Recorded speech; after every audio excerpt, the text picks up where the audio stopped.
What's going on, freaks? Yeah, we're so far behind this month. I think I've given up. It's like last night was horrendous. Today was horrendous again. Oh well, you guys. Oh well. So, anyways, I did my interview today with. I don't know if I told you guys, but I went. One of the main reasons I was going to Delphi was I was in some like a documentary on CW Network. It's kind of like this, like, you know, podcasters regarding the case and the division and all this different stuff like that. So that's kind of that's what I was doing. Yeah, Cindy, you would have known that a long time ago had you answered that original phone call. Yeah, so that's kind of what it was all about. So, yeah, it was like 4 hours I was in there. I'm actually sort of tired because of it.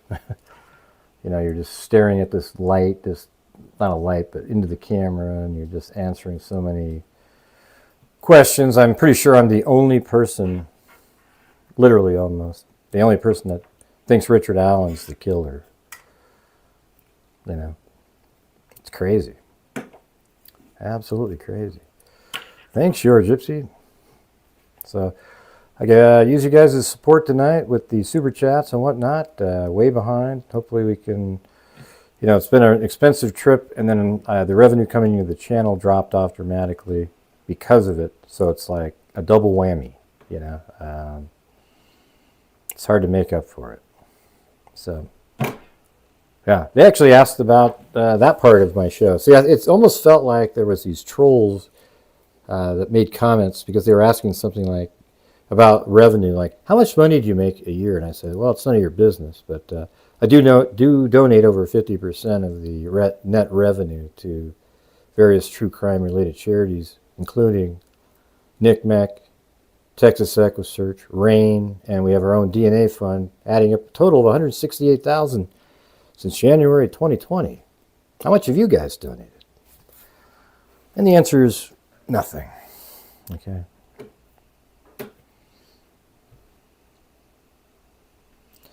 Thanks, Your Gypsy, Cheryl, and Jessica Schubach.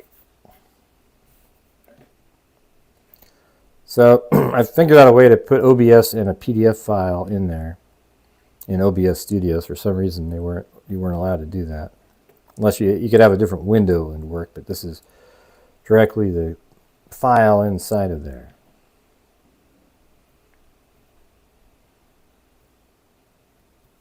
Yeah.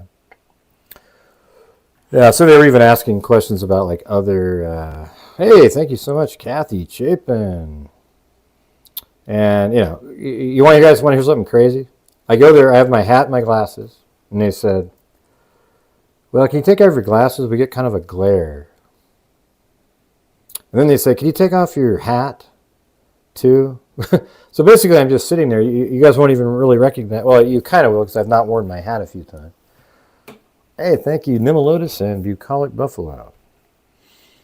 And then I'm wearing this shirt, and it makes me feel kind of pudgy and shit. And wow, you guys, thank you. Kelly Snyder. But I think I answered the questions pretty good, you know. I think I answered the question. Oh, thank you, guys. Well, we're on our way to making up for last night and some other nights, but hey, I appreciate that. Very kind, very kind. So what I thought we do tonight, I guess, I don't know, somebody was saying that my other, you know, partner on another channel was like buying into the Odin stuff, and I'm like, oh God, oh here we go, everybody, Kanika Jenkins all over again.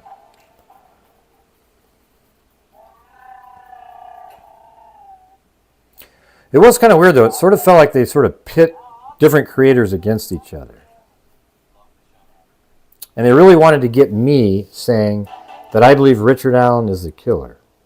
I said it like 5 times. And I actually believe that. Now, I'll change my mind. Listen, here's the thing, everybody. I'm basing everything on the probable cause document, right? Thank you, living it as in living the dream.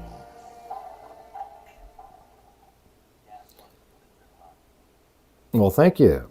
And thank you, Living It, and Kelly Snyder. That was very kind of you. So, I mean, the thing is if the stuff in this memorandum aren't debunked by law enforcement, it doesn't give me the same feeling that I had. I think you guys would feel the same way. However, I feel like law enforcement is going to be able to completely rebut everything in there. But if they can't rebut like the tan shirt and there's no blood, like, yeah, we kind of wiggled that in there, and oh yeah, there's an explanation for the Sue character and that kind of thing. You know, it sort of makes it a little bit more of a problem, right? So currently, I don't have any doubt at all, because I'm expecting law enforcement, who I believe in, to go in and rebut every single angle in there. That's what I'm talking about. All right. Thank you very much. Living it as in living the dream. And thank you very much, Kelly Snyder. That was very kind. That will pay for 1.5 tanks of gas. Thank you very much. That'll get me 450 miles. Okinawa to all the freaks. All right.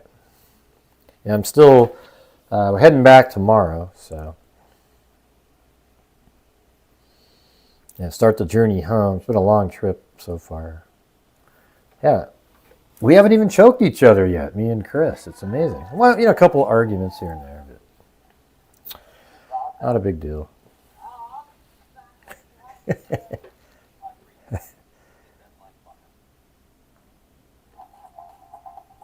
Yeah, I'm 100% still. Nothing changed for me, because I think that document is a load of shit, you guys. I think it's a load of crap.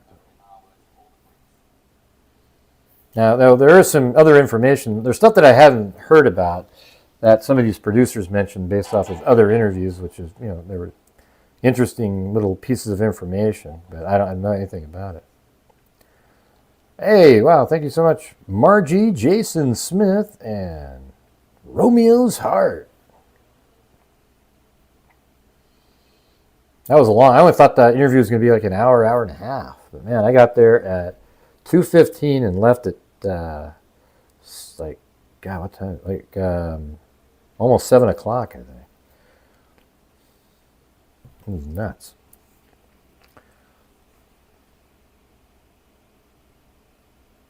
Yeah, well, thank you. Yeah, so here's the thing. On this channel, I try to have sort of a... There are cases out there that are crazy. Right? They're absolutely like, whoa, that is wild. But here's the reality, everybody. And there's people that aren't going to believe what I'm saying because it's crazy. But that document that we're reading here was created almost solely by crazy YouTubers who have been talking about this forever. The Odinism thing has been around since the very beginning of this case. Okay? All of these names, Holder, all these people have been around since the beginning. And they were cleared, okay? Well, they didn't look into the Odinism thing. There's no information pointing to any of them. But you put in words like Odinism. Ooh, wow. Thanks. Wow, thanks, you guys. Wild times with the case. Yep, totally. Margie, and then East to Hig, Suz F, Kathy Chapin, K Me. Thank you. Wow, you guys are awesome. I put in a lot of good words about you guys. I said the freaks are, very, they like to have factual information. The actual people that are called freaks are loyal people defending and supporting the channel. And when they see somebody trashing out there, they usually say something. So that's good.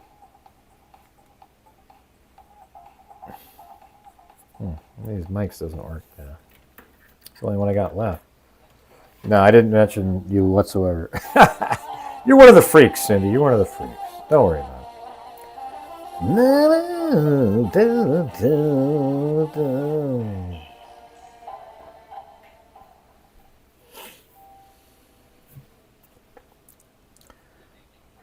Right, I bet they are, Mona.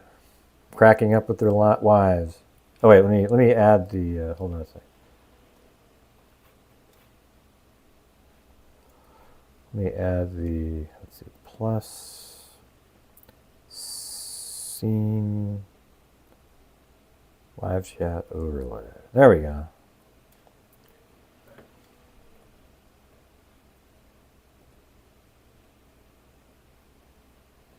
Also make it smaller, like down there, something like that.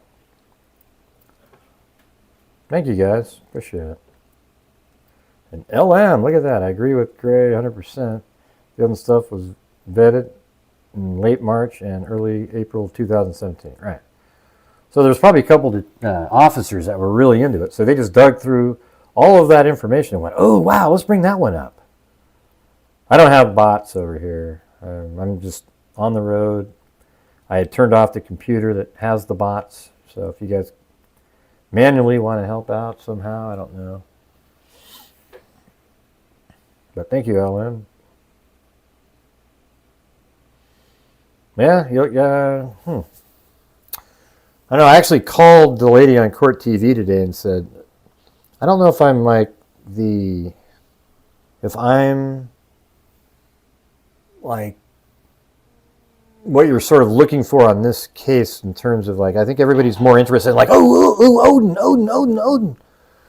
And I said, is there some, and then she's like, yeah, you just got to be she loved what I do, and I'm just got to be myself, and that's it. I mean, that's the thing, you guys. I'm just going to be me, and if it fits into somebody's show, then it fits in. Okay? Now, believe it or not, there's actually wackos out there that like called the producers up to say, hey, do you know what Gray's doing?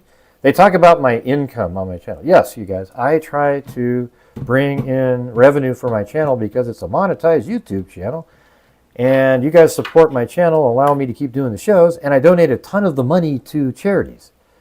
Okay, way more than anybody else does. So I don't know why that's a bad thing, So I appreciate all of you guys' support, and us as the Freak family make a difference. That's the truth. That's what I told him on the show. I go, we actually make a difference. We don't sit around and keep. Like he actually said something about like, so even after, let's say, Richard Allen's arrested. I mean, not arrested, convicted and in prison. Man, do you think there'll still be content out there? And I go, yeah, for other people, there'll be lots of content. I'll be done with it completely at that point, unless there's some weird development of some kind. There's other people out there, their only channel is about this case. The channel that they have is only about the Delphi case, and after it's over, we'll have nothing to talk about. So it's in their best interest to have a counter narrative to the reality so that they can keep supplying videos to their fans, putting out a bunch of garbage, right? Now, the part about they said, do you think Tony Klein is involved? All I could say was, I don't have any information that he is, but my theory is this, right? That's all I had. Thank you very much, RF, and again, LM, as in element of. Anyway, so should we get to this thing? Let's just do it. I'll probably, if I get through half of it tonight, we'll do the other half tomorrow when I get somewhere. All right? Just some wacko out there. I mean, they're just. Think how sick people are. And by the way, there's people out there that think I called them up and say, hey, can I be in? They got a hold of me. They said, hey, man, we love your show. We'd love to have you on our documentary we're making. And you're really strongly opinionated. And that's what we need here. Have differences of opinion, but you're strongly opinionated on yours. And we'd love to have you here. And we'll send you, we'll fly you out there. And yeah, I drove out there because I wanted to bring my drones and everything. But I also don't like flying that much. But that's not really, the main thing is I wanted to be able to bring my drones and all of my stuff without lugging around all the way through. And plus I hadn't seen the country like that before. And it's it's kind of fun, like you're on a mission to get somewhere, right? So, next time if there's something like that, I'll probably figure out. I've been kind of figuring out technology for sort of like lighter load stuff, like using your camera to stream these different mics and things that I've been able to pick up. So that's cool. Yeah. So anyways, there you go. Yeah, they're just crazy people, though. These people, and then you go, I even call hello. Yeah, that's just, these people are nut jobs. And by the way, I sort of think that's sort of a theme that was going on. And now I'm more convinced than ever that the girl that was waiting for us was part of these same wackos,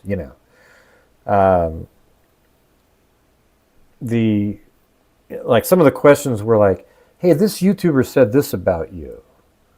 Or they said, that you think it's, like you block people if they think it's Ron Logan. And, here's the thing, everybody. The reality on this show is you can have a different opinion. That's true. But it's when the way you respond when you put it in, like you go, hey, Gray, you idiot, listen, Ron Logan's definitely the guy. And I go, okay, see you later, boom. Gray removed me because I had a different opinion. Well, you missed the part where you said, Gray, you idiot, okay? Thank you.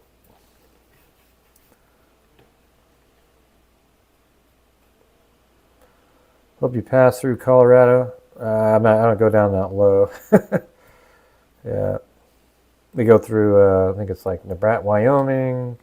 Wait, let's see. Iowa, Nebraska, Wyoming, Utah, Idaho, Oregon, or something like that. Yeah. I mean, I always say that Ron Logan, I said in this interview that I don't know if Ron Logan somehow was at the crime scene. Nobody does. Law enforcement doesn't even know that if Ron Logan was at the crime scene because they could find absolutely nothing. There is no evidence at all. What there is evidence of is that Richard Allen is the guy on the bridge. It's not Ron Logan. The guy on the bridge looks absolutely nothing like Ron Logan unless you've had a lobotomy, okay? That's when he might look similar. Okay, I can't tell you that there isn't somebody else at the crime scene. You get what I'm saying? I can't. But here's the thing, everybody. Richard Allen is there. And I don't care. You know what element bothers me the absolute most out of this whole thing, if it's true, is the Sioux witness. Not the car part. They just weaseled out of that thing.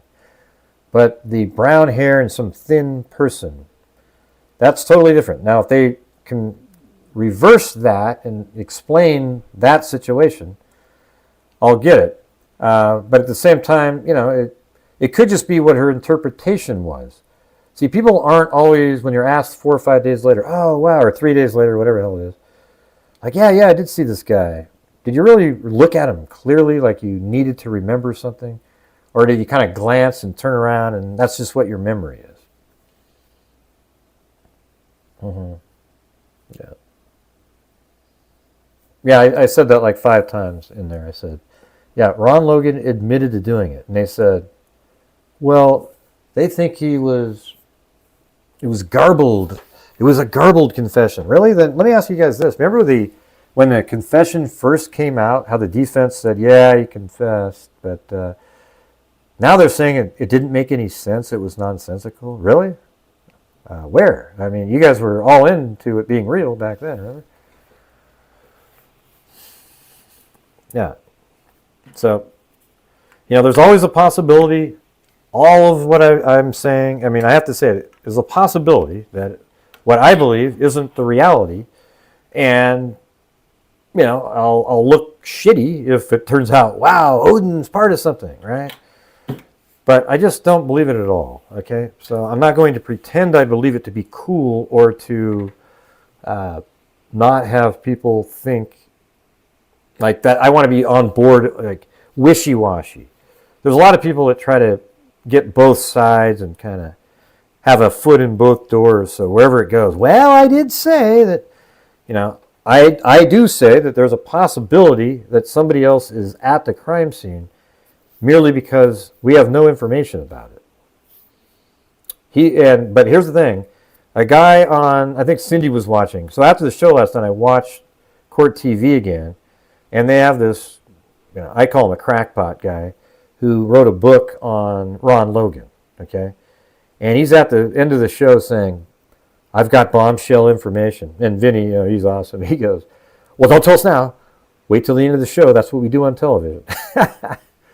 So they get near the end of the show, and this crazy wacko said, well, here's the thing, everybody. That's two different voices. One saying, guys, and the other one says, down the hill. And it's also in reverse order. It's down the hill, guys.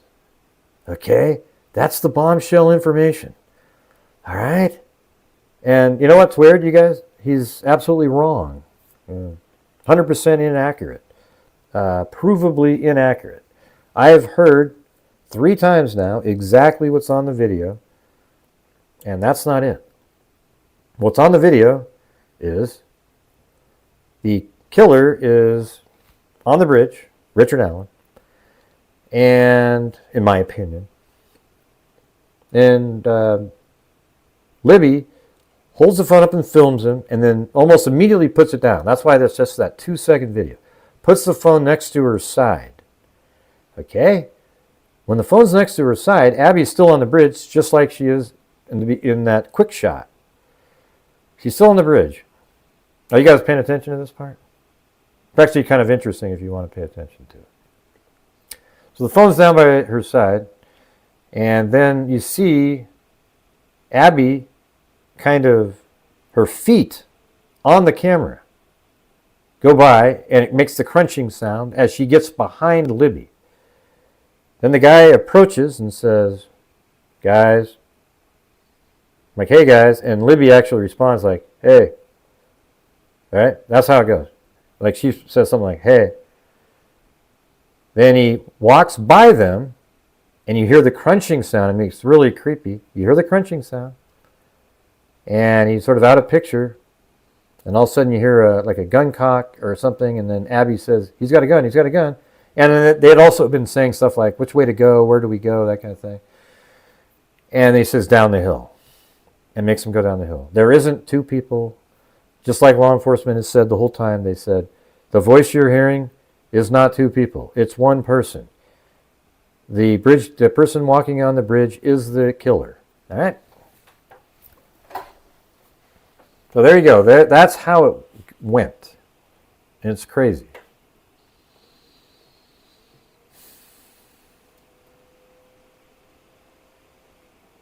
No, I haven't heard it. I talked to somebody who watched the whole thing. Okay, they actually saw the whole thing, had to listen to it. They wanted to get the wording and everything. Okay.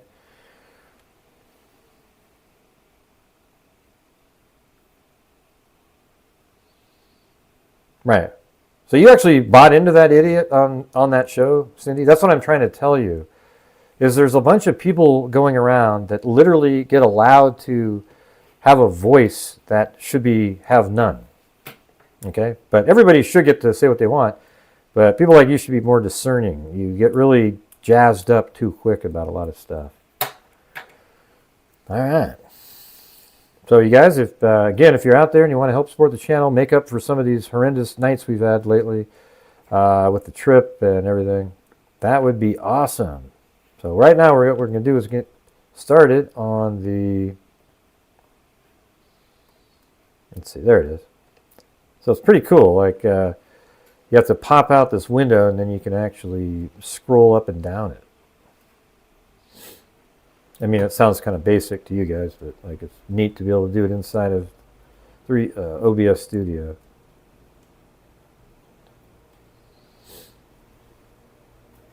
Man, but I sure hope Chasing Truth today wasn't like all into the Odin stuff like it was real. Oh, man. Man, call me first next time, man. Jesus. All right. Let me see. Let me get rid of this.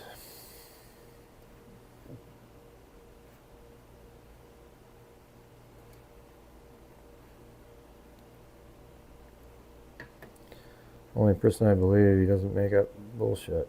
Yeah, well. Sometimes bullshit turns out to be true, and they get lucky, but that's not what I'm doing here.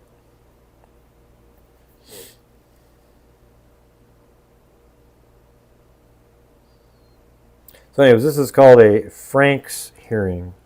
So I'll just tell you what that means.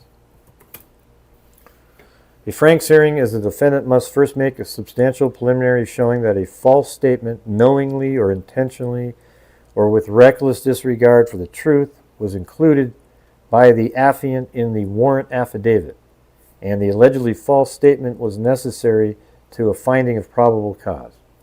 So that's definitely what they're doing here with about 3 different situations in it. 2 big ones. One being the Sue character, and the other one, the muddy and bloody part. The rest of the crap, Odin stuff, has nothing to do with the Frank's hearing whatsoever.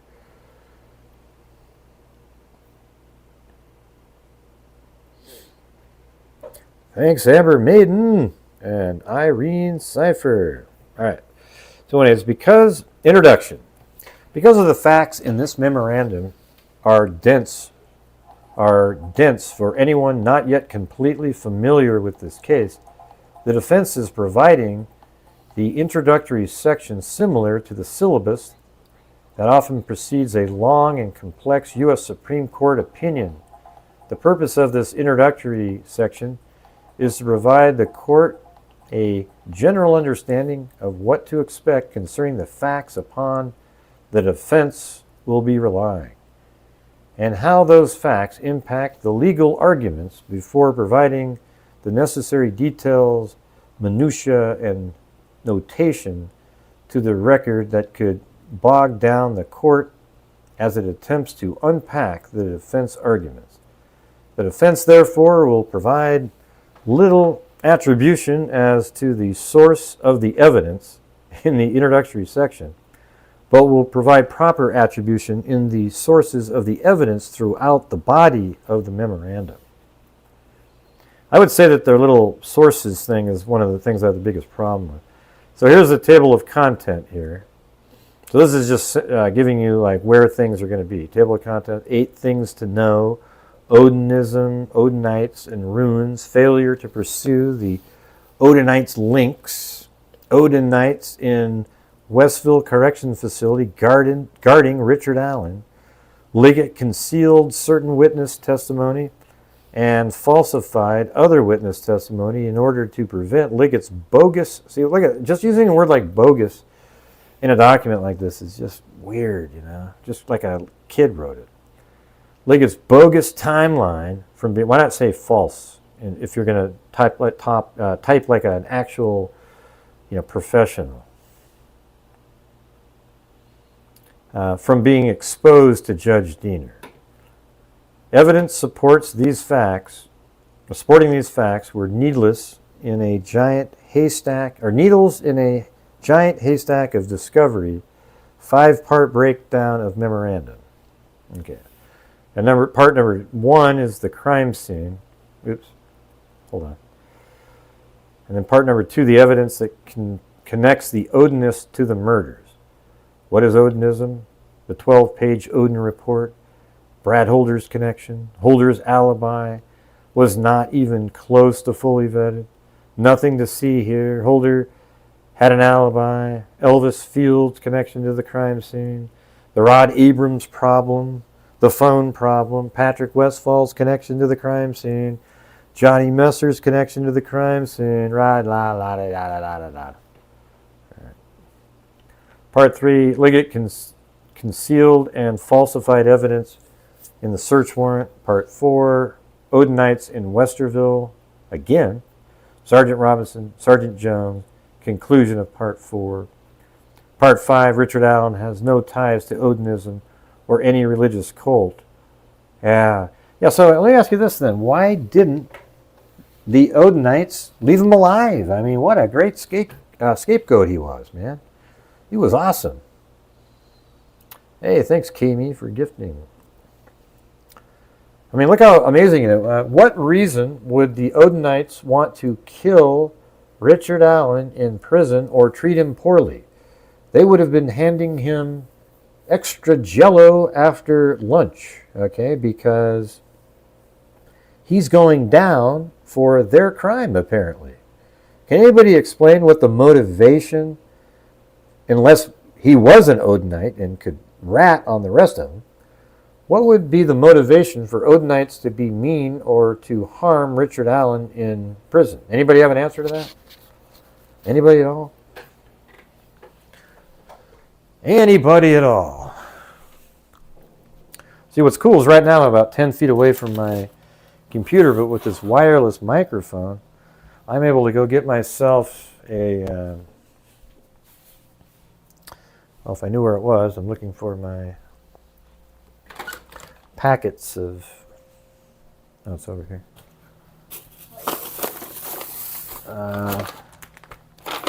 You know, my flavor of this, the watermelon? Yeah, I think it's good. I'm having a electrolyte drink. Yeah, pretty good. So hold on.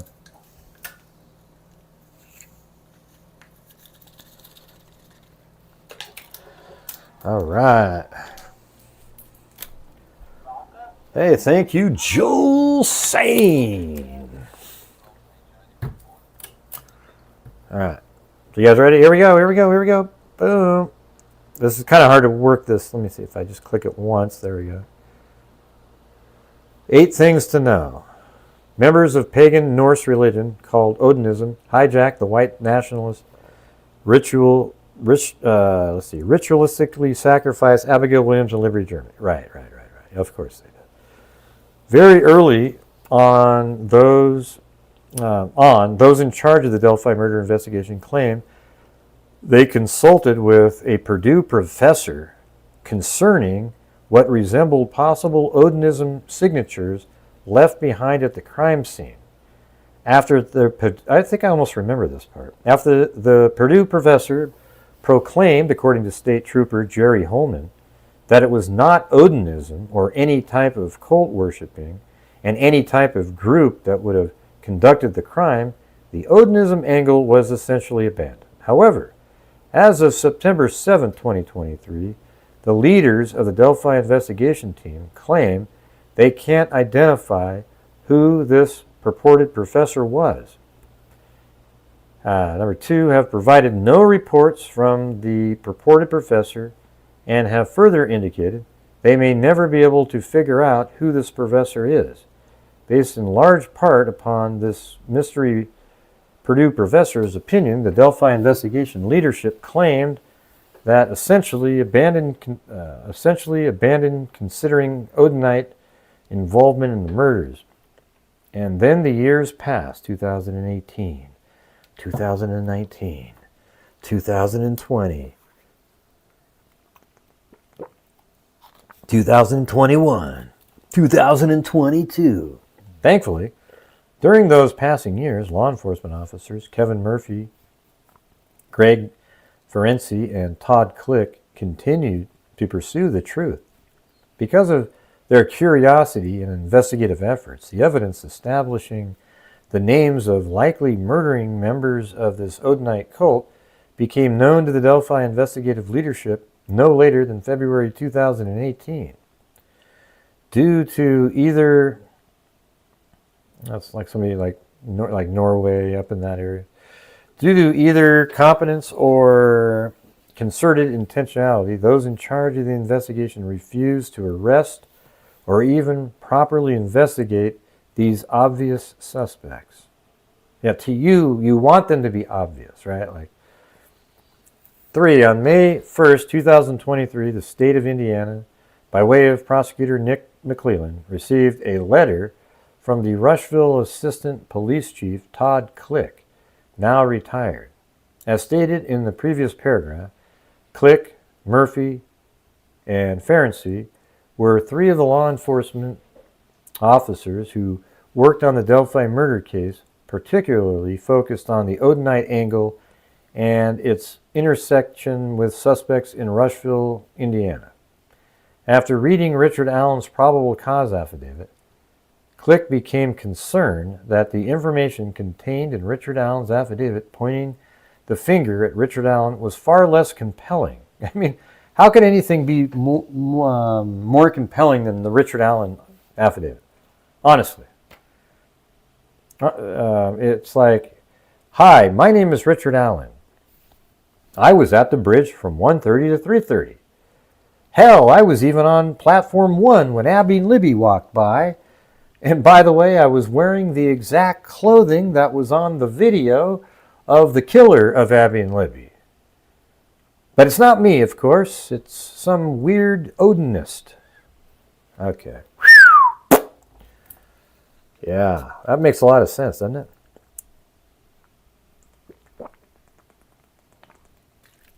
No, he's sus to you, Cindy. He's just like a typical weird dude out there. He's not suspect. There's nothing sus about him. You've been watching all the other YouTubers talk about him over and over, and you believe it and all that shit. We know it. Don't worry about it, Cindy. Mm-hmm.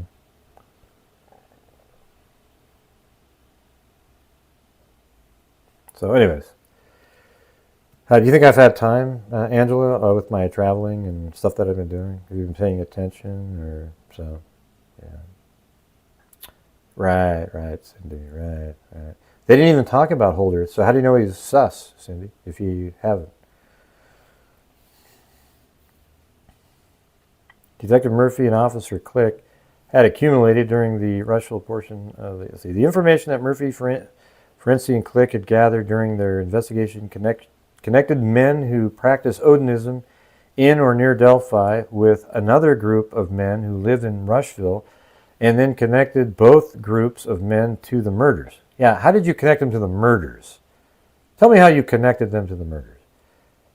And let's see, that's number 3. Hold on. That says, find attached the affidavit of Todd Click marked as Exhibit 2. Well, we don't get to see that one. Okay? I tell you, these footnotes here tell you a lot about the ridiculousness of this.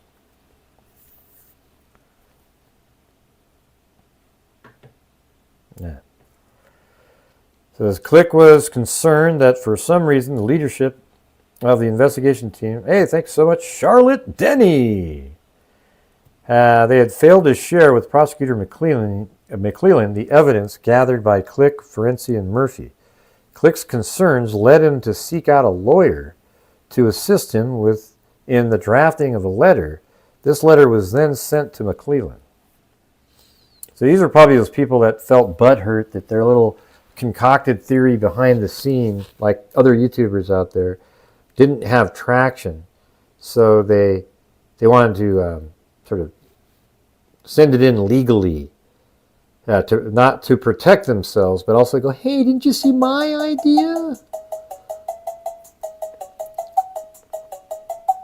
Crime dissector, the predictor. Wait, yes, Holder has an alibi. Yeah. Holder's been completely cleared. He has nothing to do with it, Cindy.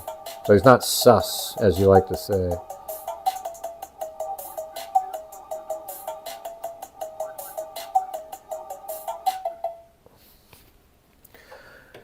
Let's see. The letter was not provided to defense until after it was obvious from the last round of depositions that the defense, who had doggedly pursued witnesses as far away as Georgia, would certainly be talking with Todd Click. McClellan had this letter in his possession for over 4 months before turning it over to the defense.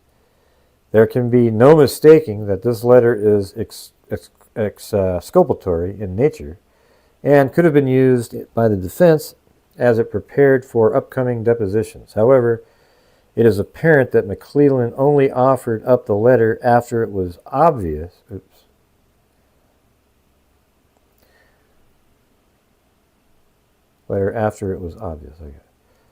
the defense would soon be learning of the letter's existence. In other words, the defense team would obviously be meeting with or deposing Click in the next few weeks. At that time, Click most certainly would then reveal to the defense, I know, I'm going to close my eyes and guess what he's going to say, that he'd sent McClellan a letter and McClellan didn't respond.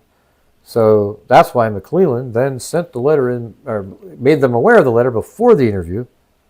So watch, let me see if that's what it says. At that time, Click most certainly would then reveal to the defense that in April 2023, he had sent a letter containing exculpatory information. What do you mean exculpatory? I mean, what did it say in the letter about Richard Allen? That's what exculpatory means. I mean, if you have some other person, it doesn't mean you're saying Richard Allen didn't do something. I mean, I guess you could look at it like that, I guess. Let's see. Sent a letter containing exculpatory information to McClellan. At this point, McClellan had two distinct choices. One, sit on the exculpatory evidence, hoping the defense team would refocus its efforts on another angle of the investigation. Two, disclose the exculpatory evidence, claiming that the contents of the letter were overlooked in the volume of discovery. He chose the latter. Unfortunately for the state, neither approach explains away the fact that Click specifically directed the letter to McClellan himself, and further, Click was so determined to ensure his information was consumed by McClellan that he directed the information directly to McClellan via certified mail. The letter is stamped received May 1st, 2023, Carroll County Prosecutor. Click's report landed on ground zero, a prosecutor's office with no more than 2 full-time prosecutors and a handful of full-time staff members at best. Could the exculpatory evidence have been completely overlooked? Not plausible. Not only did the prosecution withhold the letter from the defense, but law enforcement also withhold several other exculpatory pieces of evidence, including an 85-page compilation of reports by Click prepared in 2019 and several videos containing statements that support the defense theory of Richard Allen's innocence.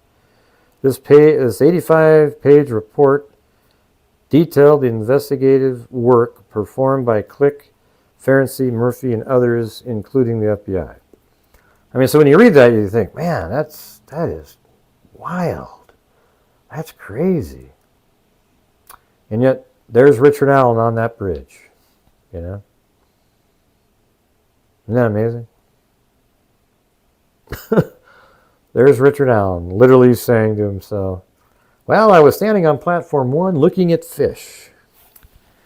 Richard Allen claims in October 13th, thank you, Jess Trombley. On October 13th, 2022, Richard Allen claims that he was only there from 12 to 1:30, which is different than what he told the conservation officer. Wow, why in the world would Richard Allen come up with a different time frame when law enforcement came to his house to question him about the murders? I don't understand that. That doesn't make sense to me. Why would he do that? Well, because he realized at that point when the crime actually occurred, and likely thought after getting away with it all those years, they might not have even knew that he talked to the police. Because originally, he saw his picture on the news. That was him on the bridge. He sees his own face. So tries to get ahead of the situation by contacting the tip line. And then he talks to a conservation officer. Then he tells the conservation, man, my brain is, I'm so tired. He tells the conservation officer that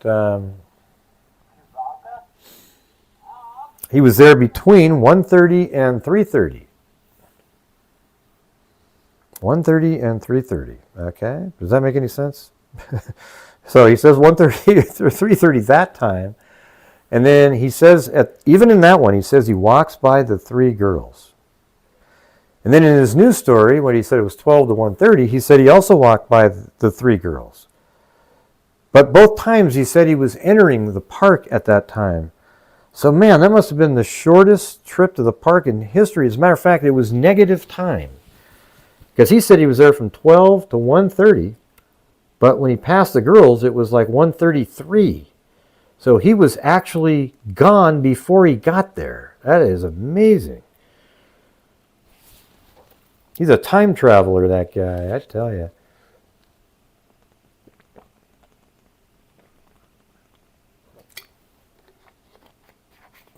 Yeah. So, some of this stuff, here's the thing, everybody. I want to read these documents here, though. I want to see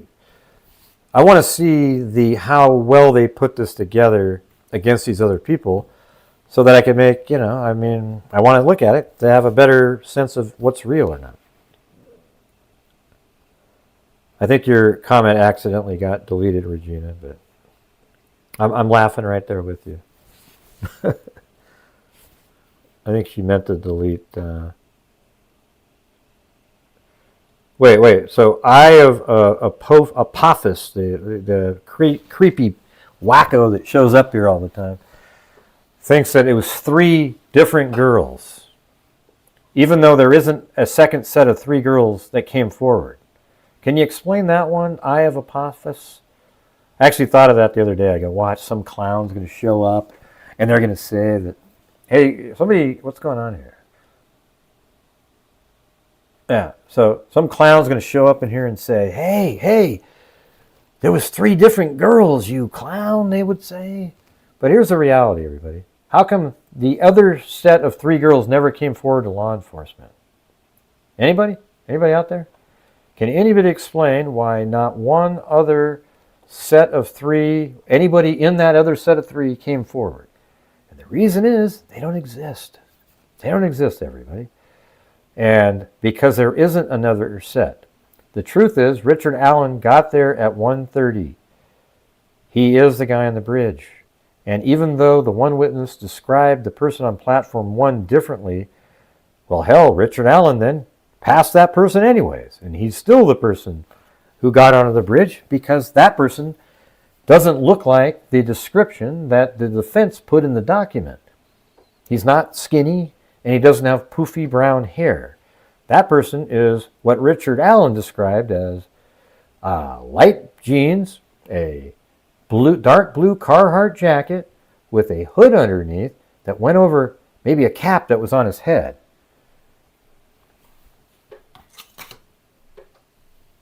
That makes sense? Oh man, this is crazy. See, these people always show up like they're so smart. Nobody's leaving anything out, Eye of Apophis. Nobody's leaving anything out. But your eye is obviously popping out. Wow, what a crazy person.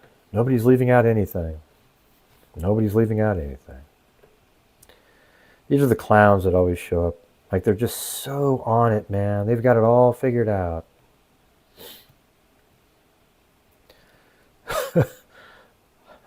I have a popped out. Let's see. Libby did an amazing thing. Yeah. Oh, here it comes. That's right, Erica. You watch this now. Here it comes.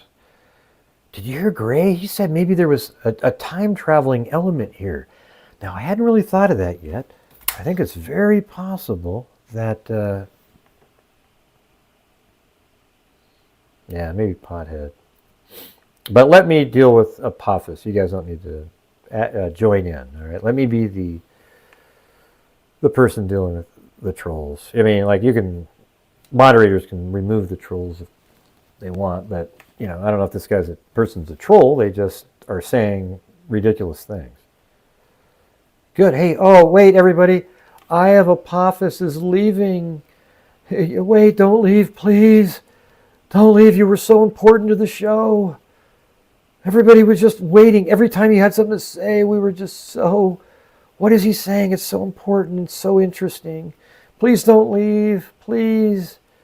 God, it was awesome. Thank you, though, for blessing us with your appearance, though. It was the greatest 5 minutes of my life. Thank you. Oh. Anyways, not only did prosecution withhold that letter from the defense, but law enforcement also withheld several other exculpatory pieces of evidence, including an 85-page compilation of reports by Click prepared in 2019, several videos. This 85-page report detailed the investigative work performed by Click. Man, I'd like to read some of that. According to the summary of Click's investigation that he attached with his letter, the behavior analysis BAU of the FBI determined. Okay, so I think there's going to be a lot of this in their investigative work.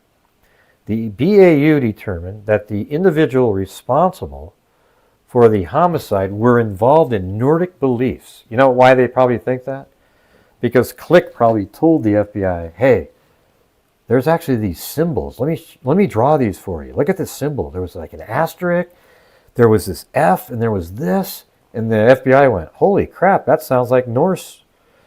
But they didn't show them the actual pictures where the FBI BAU would have said, oh, that looks like somebody just threw a couple branches on somebody. All right.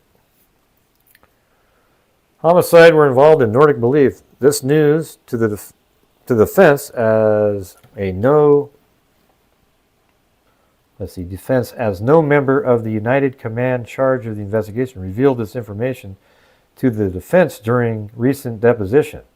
This includes Trooper Holman, who told the defense that he didn't remember if the FBI's BAU unit determined one way or another whether those were Nordic beliefs, whether those with Nordic beliefs had been involved in the murders.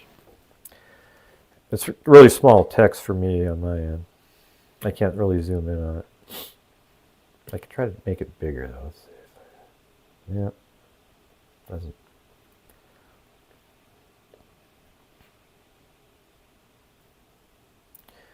At least up until the time of this filing, the prosecution has provided no evidence whatsoever of the findings of the FBI's BAU unit concerning involvement of Odinus in the murders. None. The letter that Click sent to McClellan was the first that the defense has heard that the FBI actually believed that Odinus were likely involved.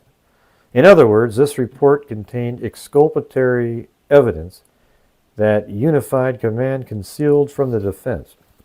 This information was and is crucial for Richard Allen's defense. Some of the exculpatory evidence in the form of videos was finally released to the defense of September 8, 2023, over 9 months after defense counsel entered their appearance. Thank you, Tumbleweed. The defense is still reviewing this September 8th evidence dump. In the brief time the defense has had to review this newly received evidence, it has found exculpatory evidence both in the videos the defense has watched and the documents that the defense has reviewed. While the prosecution has been holding on to the exculpatory evidence, Richard Allen has been living in hell. Oh, poor Richard Allen. Jeez. Yeah. Let's see what it says on here. Find attached summary. Okay, the defense will be providing all depositions identified throughout the document separately from the exhibits and will identify the deposition with letters. So I think it's very possible that there were other police officers and whatnot that thought that Odinism was, and you know how it works, you just start putting things together and go, yeah, look at this, man, I really think they're involved. But let me ask you this. If these officers proved that these people, these Odinists, killed Abby and Libby, there would have been an arrest somewhere. It doesn't prove anything. Nothing they found proved something.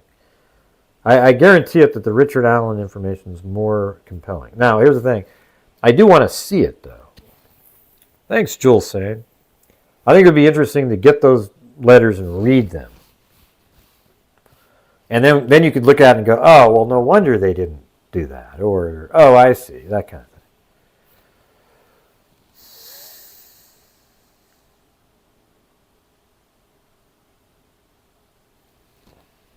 Okay, yeah, we're on the next page now. And let's see.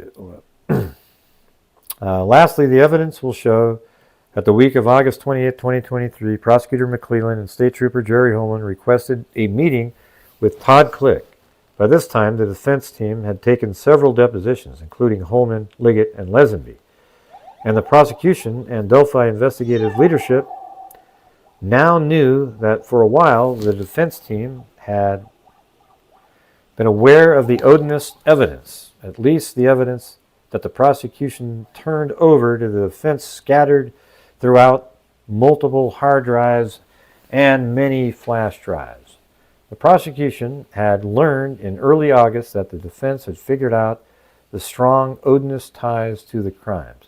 Despite the apparent attempts of the prosecution, Liggett and Holman to hide this exculpatory information from the defense, wanting to allay his fears that an innocent man was sitting in Westville, Click agreed to attend the meeting with Holman, hoping that he would be learning that the evidence did in fact exist linking Richard Allen to the murders. Click hopes were dashed. Paragraph 17 of Click's affidavit. All right, let's see what this says.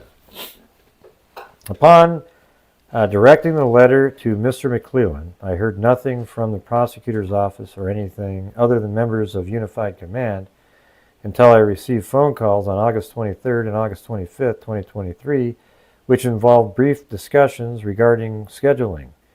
During these phone calls, it was requested that I meet with Trooper Holman during the week of September 4th, 2023. I was informed that law enforcement officials intended to sit down with me and discuss with me the reason why Richard Allen was responsible for the crimes.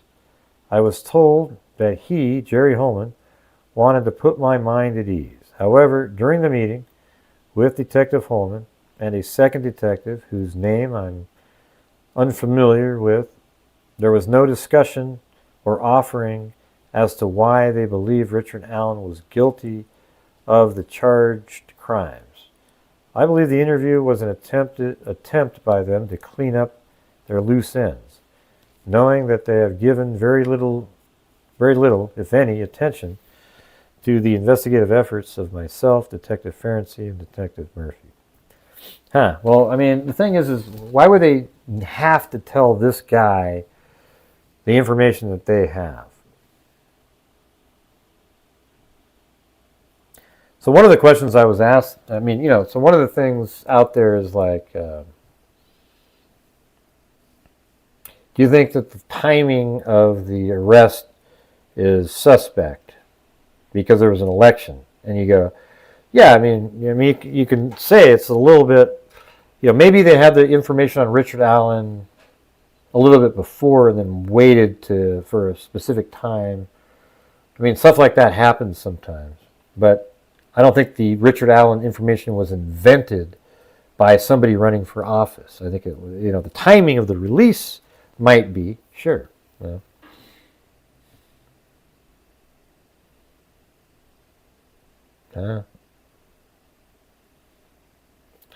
Not only did what was that sound? What was that?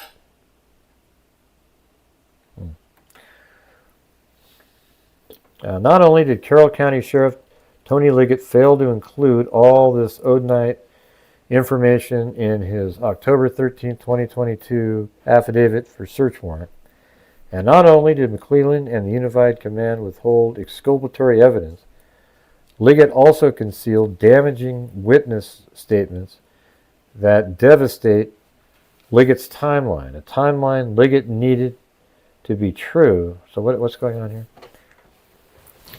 Liggett also concealed damaging witness statements. Oh yeah, the tan or light colored jacket, and no blood, but just muddy.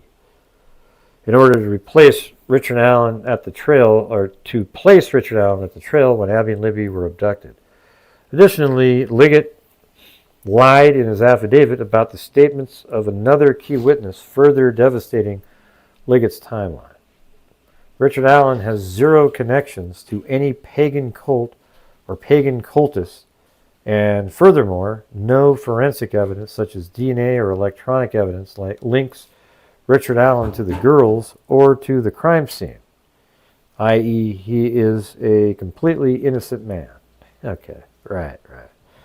That's why he confessed. And that's why he said he was at the bridge, because he's innocent. I mean, an innocent person you might say would say that, but he was just trying to get ahead of it.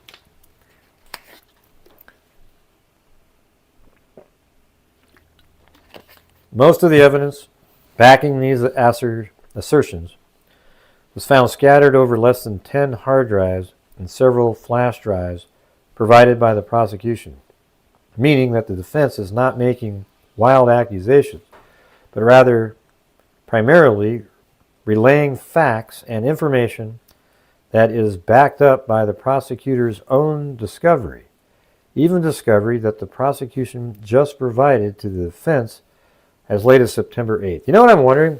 I'm wondering if some of these wacky YouTubers are the ones that sort of are helping read through all of the documents and are sort of injecting their old crazy beliefs into the defense, and they're grabbing it. Yeah, kind of, I wonder, I mean, it just feels like there's definitely a connection with them, because this is exactly the same garbage. And the lawyers wouldn't have been thinking of all this stuff. No way. And it's written poorly. It's written, this part here seems like a little bit better, okay? But later on, it just turns into an absolute, shit show, for lack of a better term. Thank you, Vegas Andrews.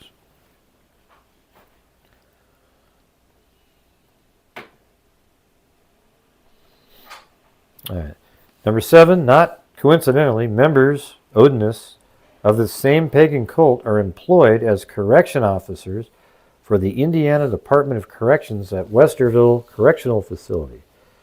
It is inside of the cold concrete walls of maximum security unit of this dilapidated reformatory that Richard Allen is being treated, intimidated, and mentally abused by the Odinists, who would like nothing better to have Richard Allen, a non-Odinist who is falling on a sword, for them to be harassed and cajoled.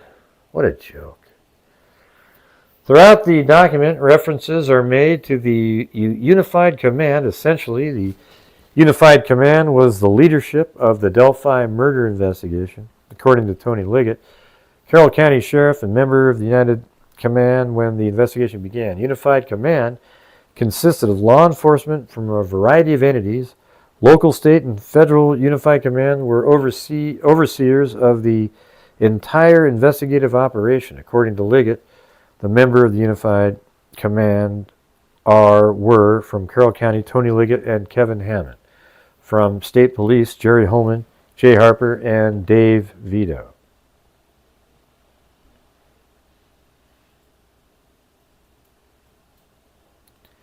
Okay, down here it says, Defense Counsel is not saying, okay, so for number 7 here, you always read the footnotes down here. Not coincidentally, members of this same pagan cult are employed at as corrections officers for the Indiana Department of Corrections. It is inside this cold concrete walls of the maximum unit of this dilapidated reformatory that Richard Allen is being treated, threatened, intimidated, and mentally abused. And down here it says, Defense Counsel is not saying that the Westerville Guards were involved in the murders, only that they were likely involved in threatening, intimidating, and mentally abusing Richard Allen. Okay, all right. I see. I know, Gina. It's one of the worst people on the planet mentioned on that page. Just a disgusting person. The fake crier. Blame the family for... See, what's weird about these people is have any of them apologized to how they treated Becky, Kelsey, Mike, and everybody? Now they're all over the Odinist stuff. Yeah. That Slow Joe wacko He's an embarrassment to mankind, honestly. All right. Now we're on this one. From the FBI, Odinism, Odinites, and runes. Odinism is the pagan religion referenced above, and its followers are called Odinites. Odinites are enamored of Viking Nordic culture. Evidence supports that the crime scene these murdering Odinites left behind obvious signatures, symbols in the form of runes. See, obvious, they're saying. Left behind obvious signature symbols in the form of runes. Obvious, they say. These runes were 1, formed with sticks, 2, fashioned with tree branches, and 3, painted using the blood of Liberty German. Okay, well, so the thing is if it really was painted, I would believe that, but we saw the Barbara McDonald image where it looks like little spattered dots that go around, and it doesn't really, I wouldn't even have thought it was an F when I first saw it. Except I knew it was an F, so I go, ooh, maybe it's an F. Yeah, it's just same thing as the EVP, the spirit box reading, whatever, or like a face in the clouds, whatever they tell you they see first. I see a walking stick. Yeah. Have I shown what?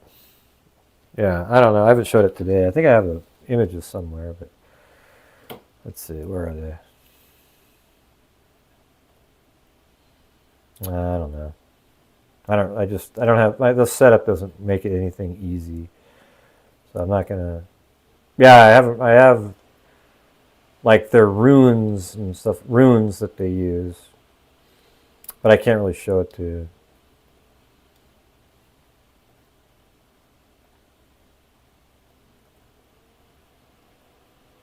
Yeah. So let's just not worry about it.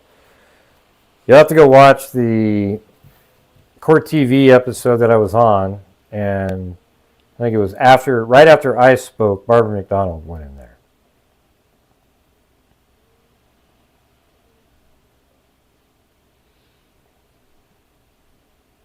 Yeah.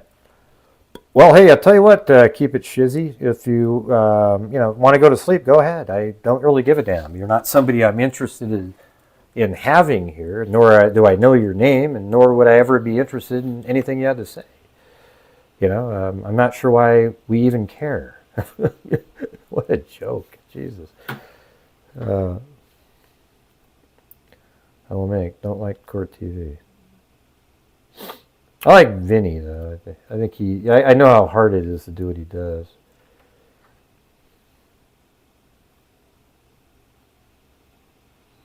Did who say what? Who are you talking about?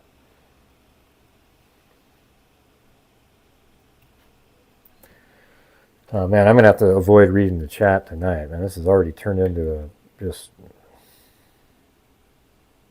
I don't think so. I doubt it. Zozo. Come on. That's total bullshit.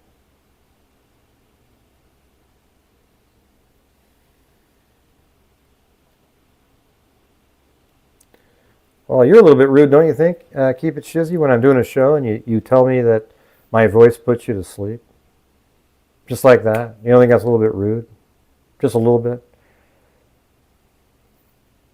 Okay, anyways, let's see. I know it does put people to sleep sometimes, Maybe Zozo's right. It was a positive comment, but worded like a troll, so.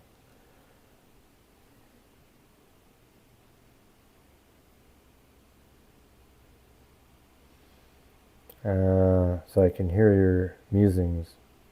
Right. Right. People always do those kind. The passive-aggressive, backhanded crap,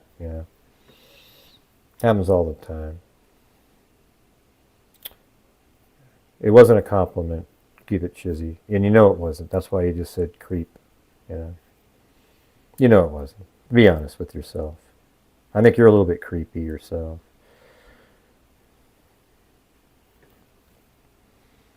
Sticks and tree branches were deliberately, carefully placed on each girl in a certain arrangement mimicking certain runes. At least one of the branches appeared to have its ends cut off cleanly by some type of tool, like an electric saw. So I guess in that case it would be, it's not as likely that it was just some branch on the ground that they threw over it. Additionally, the Blood of Liberty German was used as the paint. Really? Yeah. To mark a tree with a rune that looks similar to the letter F. Okay. I'm glad they use similar, right? Because it doesn't look like an F at all when you don't see an F written over the top of it. Mm-hmm.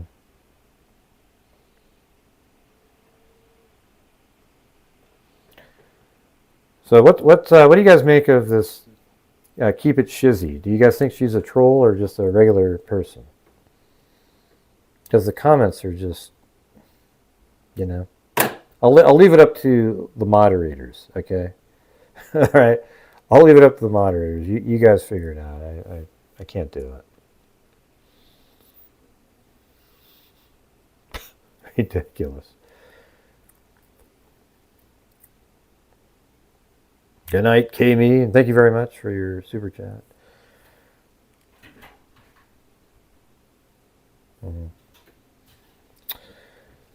Let's see. So down here it says, although State Police Superintendent Doug Carter pulled the plug and kicked the FBI off the Delphi murder case around 2021 over some conflicts, according to Jerry Holman deposition page 123 to 130. Interestingly, Tony Liggett, who was deposed before Holman, claimed under oath that Doug Carter was not involved in making decisions for the case. Liggett's deposition, page 30, line 10 to 24. Furthermore, Liggett claimed to be unaware that the FBI was even kicked out, let alone that any agency had actually kicked out the FBI from the investigation. The Delphi case, it is quite odd that the silent topic of Doug Carter, or the salient topic, it's so small, man, that's like the tiniest, of Doug Carter kicked the FBI off the Delphi case would never have been discussed between Liggett and Holman, who are working so closely with one another in unified command. If that can be believed, it would be quite perplexing.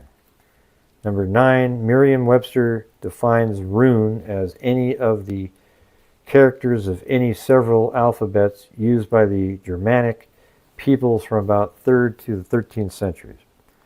18, many runes look like the letter F, including a rune called Ansuz, which, among other things, stands for Odin. Oh, they nailed it, everybody. Boy, it's right there. Well, let's all change our minds now, boy. They got it nailed.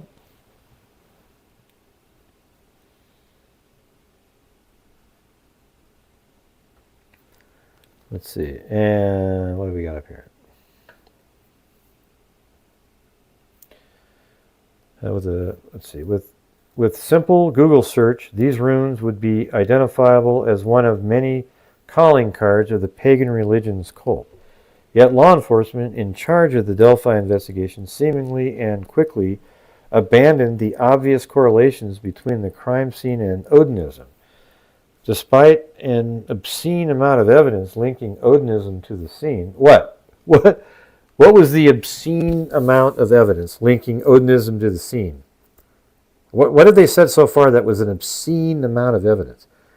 A blood spatter looking slightly kind of image of an F and a bunch of sort of twigs laid across people.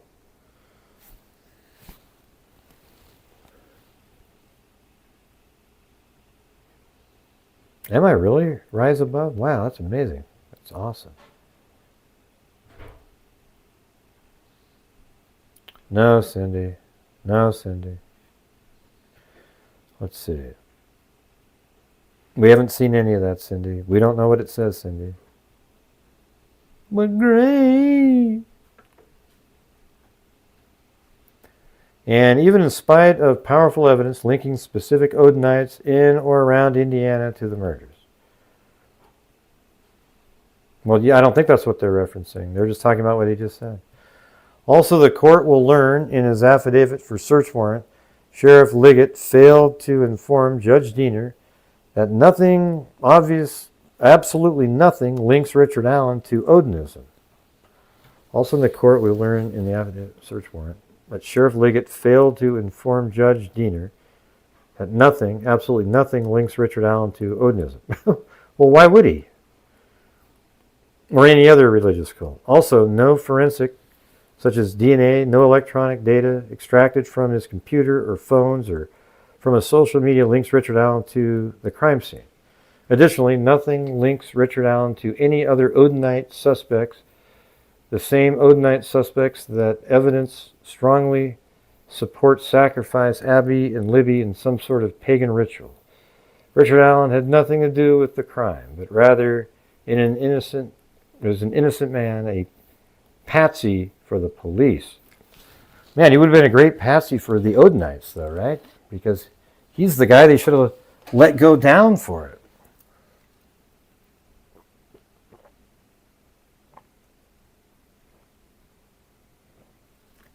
Yeah, well, maybe Cindy, who knows? Jeez.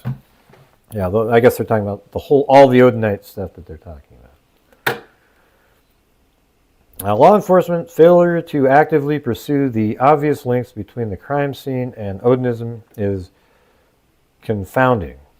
It is even more confounding when days and weeks after the murders, a particular Odinite from Loganport named Brad posted on social media images mimicking the very runes found at the crime scene. Okay, let me see the picture of the very runes, the exact one, the asterisk, the V1, and then the F. Let's see, a particular Odinite mimicking the very runes found at the crime scene. A crime scene unrelated and unknown to the general public even to this day. Who was Brad Holder, they said. He was an Odinite whose son, Logan, had been dating Abby. Brad Holder's social media posts seemingly taunted the very police that refused to fully investigate the defense, to investigate him. The defense believes that the court will be shocked at the number of clues or Easter eggs both before and after the murders. The Holder openly posted on his Facebook page that pointed the finger to his involvement in the murders. I went back and looked. I didn't see anything that pointed to his involvement. I didn't see a damn thing. Nothing.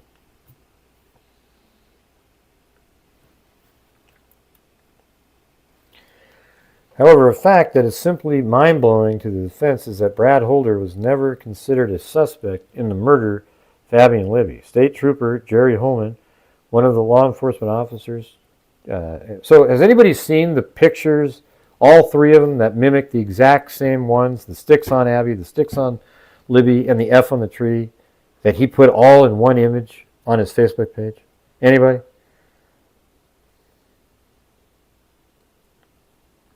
Anybody seen those? Where it's an exact same replica?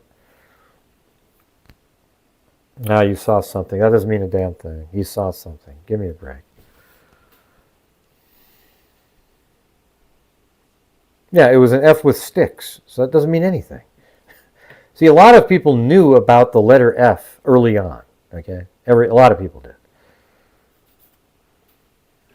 And that was in March of 2017.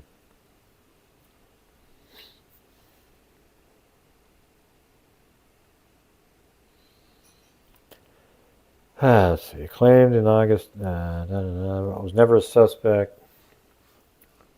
On March 1st, 2017, Tony Liggett stated in a report that there were no leads required concerning Brad Holder, meaning that it was not necessary for law enforcement to continue to look for leads related to Brad Holder. Liggett made the determination a mere 15 days after the girls were murdered.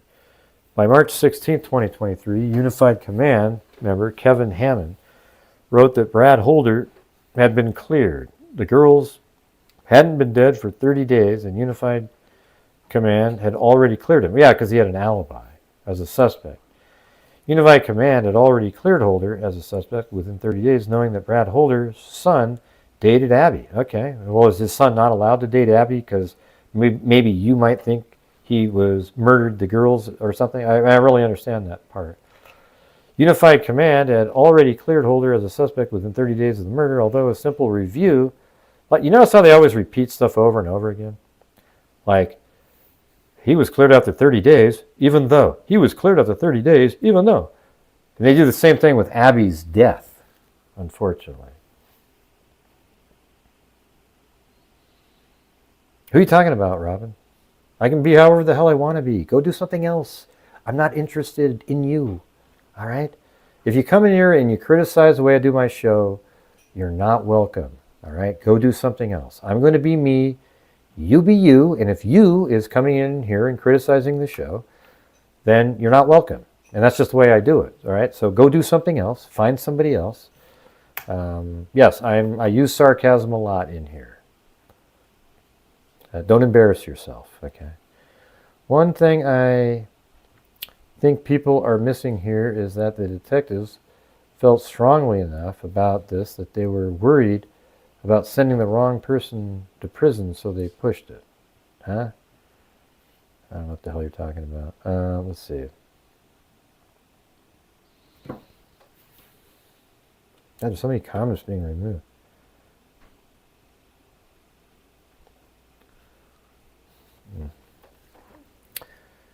We haven't seen the 87-page report, Cindy. We don't have the 87-page report.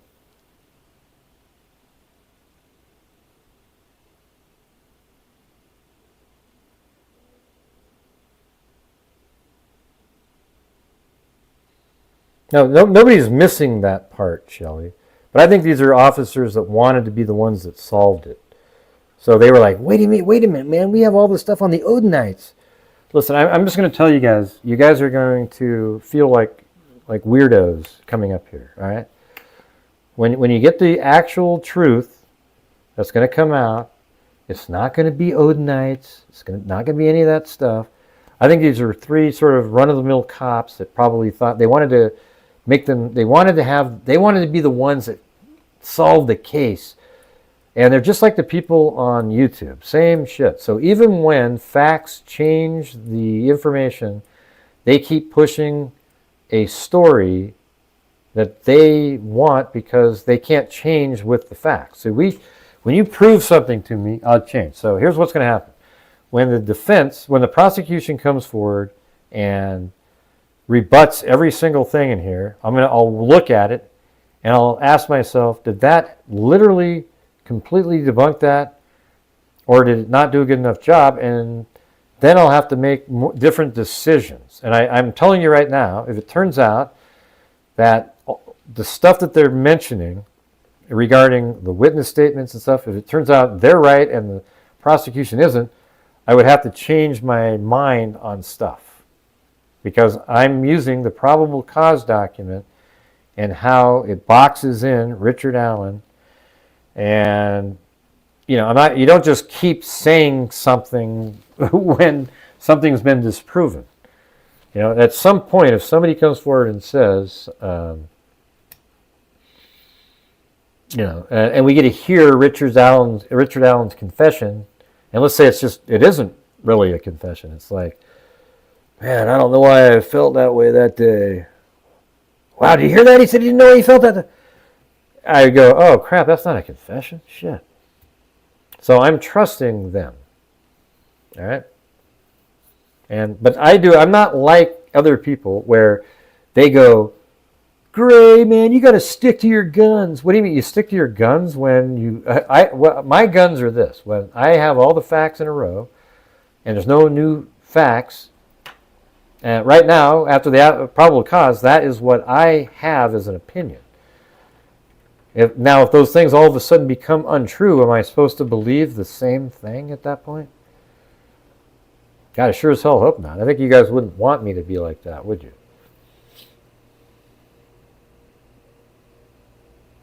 Well, I had said today on the interview that I had that I think the rebuttal should be, if it's not allowed because there's a gag order, it needs to be leaked, because there's no way you can allow, there's just no way in hell you can allow for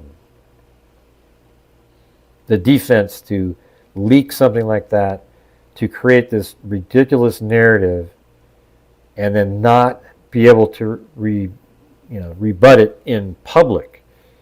Because all the people that are going down the crazy rabbit hole like Cindy here, they need to be able to read it and go, oh shit, okay, wow. Yeah, so that was 2017. Brad Holder was cleared. They actually looked at him. He was over here. Okay, yeah, he had nothing to do with that. So here's the thing. Does it affect any of you guys, for example? Look how sure the defense is on all of these things that they're saying. If you can disprove two of them, let's just say you immediately can disprove two of the things that the defense is saying here, don't you just immediately go, oh, well, screw it. I'm not going to believe the rest of it. Because they're so sure about these things.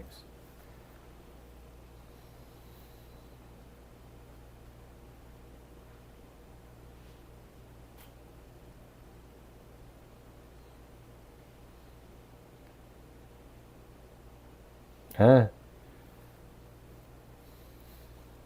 I'm not sure what that even means, this account. No idea. Let's see. Okay, on March 1st, 2017, Tony Liggett stated in a report that there were no leads required. Yeah, we already did that.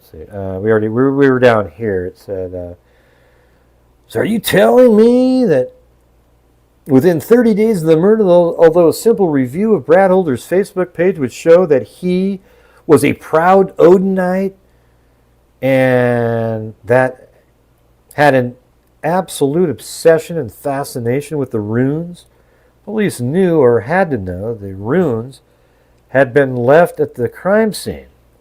Yeah, that's if you think they're runes, right?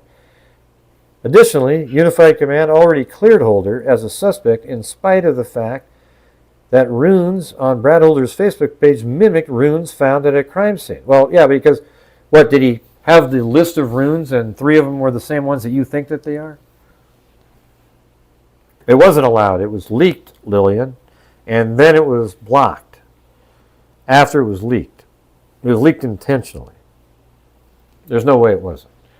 And you know how we know it was leaked intentionally? Is because I knew about it 10 days before. Like, LM actually, communicated with me and was like, hey, there's like a rumor out there, and there it came. It came forward. So that means it was known to be going to be leaked 10 days before it was leaked, okay? So, that's pretty good evidence that it was leaked.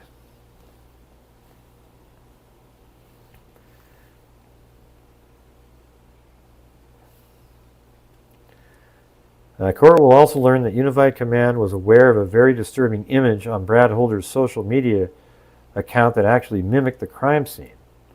Like, I want to see that picture. On April 12, 2017, Trooper Joseph Ryan Winters received a phone call from a man in Georgia named Ryan Boucher probably, who had recovered, or Boucher, whatever, I don't know how to pronounce it, who had discovered disturbing images in Brad Holder's social media account. Having someone somehow learned that Brad Holder's son, Logan, had dated Abby Williams, Mr. Boucher began reviewing Brad Holder's social media history. One of the images Boucher viewed on Brad Holder's social media account was an image of two women, either dead or posed as if they were dead, on the ground in what appeared to be a forest.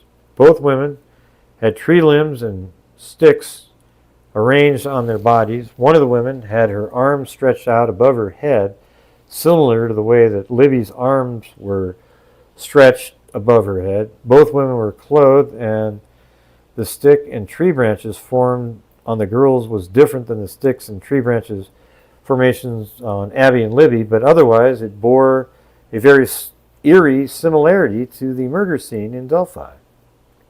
Okay, let me see it.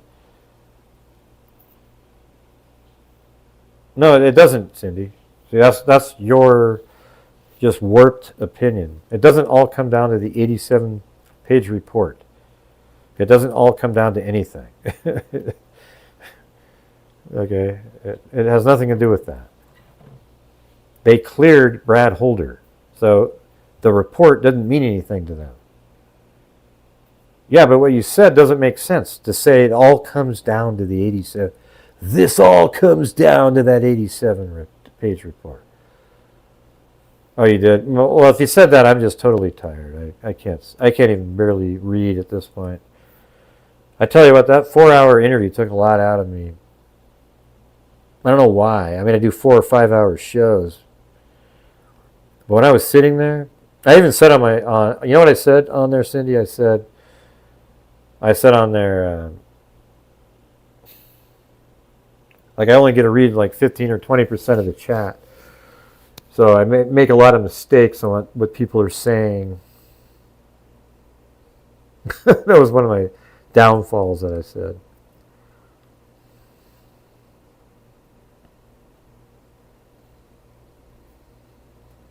Let's see. Ryan Boucher had no knowledge of the actual crime scene. Why was he looking at Brad Holder, though?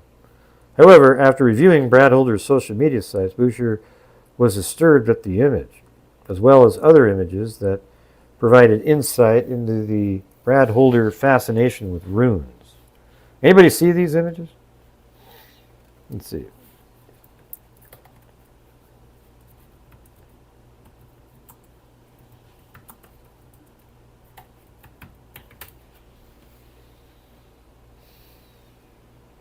Yeah, I don't see it.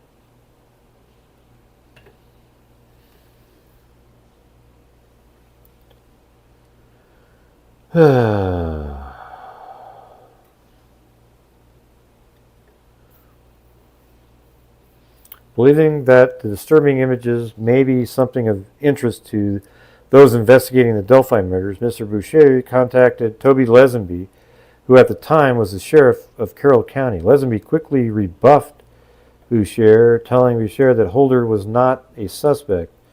Undeterred, Mr. Boucher contacted the state police, where he ended up talking to Trooper Joseph Ryan Winters. After their conversation, Winters memorialized the interaction and placed the images provided by Boucher in a Dropbox account. After creating the report, Winters then discussed his findings face-to-face with Jerry Holman of the Unified Command. That's kind of interesting. The body of this memorandum will provide details of that interaction.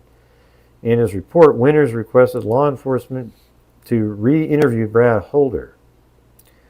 Well, Winters, who the hell is Winters? Oh, the Winters is the cop. Okay.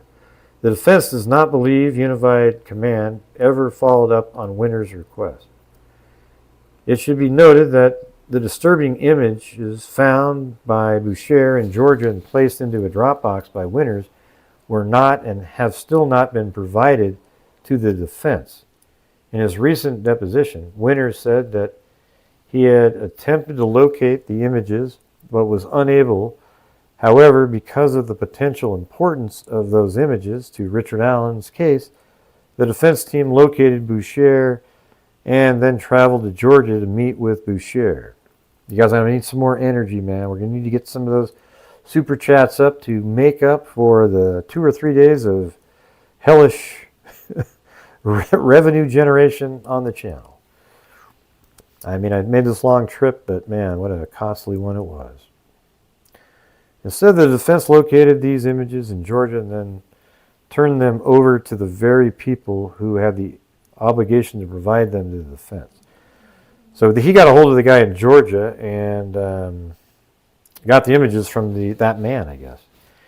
Unified Command, which included Tony Liggett, has drafted the affidavit for search warrant, was fully aware of the mimicked crime scene on Brad Holder's social media, as well as other posts that mimicked the exact runes found at the crime scene, but failed to do anything about it and failed to inform Judge Diener of the obvious suspect, Brad Holder. What makes him a suspect, though? I don't get it.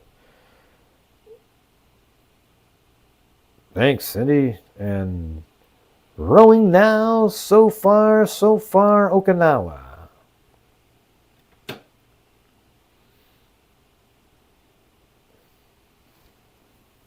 Mm.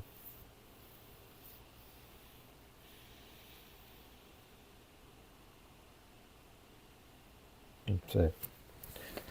Unified Command, which included Tony Liggett, who drafted the affidavit for search warrant, was fully aware of the mimic crime scene of Brad Holder's social media as well as other. But let me ask you something. If he had something to do with it, why would he put a mimicked crime scene there? Don't you think maybe he heard about what happened? Maybe. If it even is that crime scene. The court will, and there was also the case of Lyric and Elizabeth was similar, right?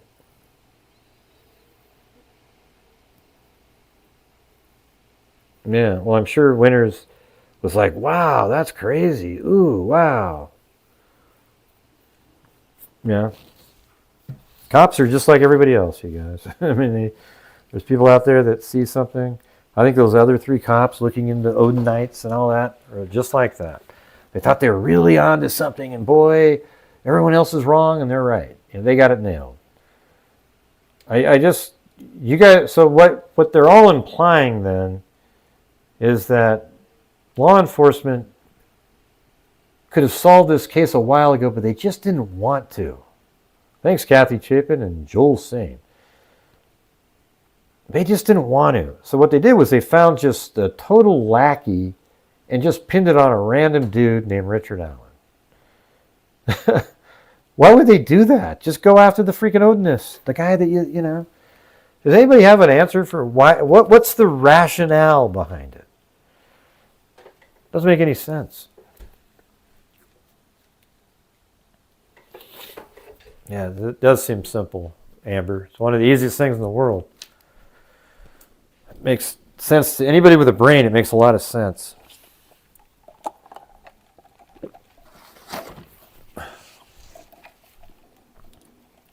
How dare law enforcement clear Brad Holder?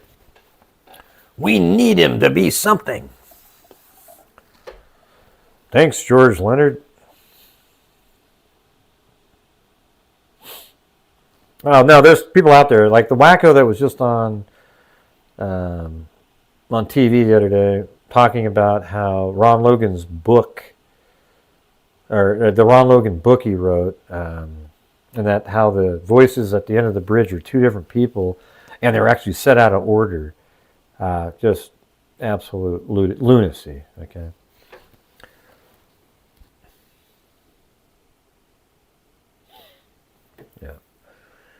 Should be noted that the disturbing image found at Boucher, Georgia, and placed in the Dropbox by Winters were not and have still not been provided. Okay. Unified Command, which included Tony Liggett, who drafted the affidavit for search warrant, was fully aware of the mimicked scene. Right. The court will learn in the body of this memorandum that Holder was connected to the crimes, the crime scene, and other men who had confessed to the crime. The evidence of those connections will be provided in the body of the memorandum, including copies of the images found on Holder's Facebook page at the time of the investigation, which link Holder to the crime. Thank you, George Leonard. The crime scene, as well as the images found by Ryan Boucher that law enforcement has failed to turn over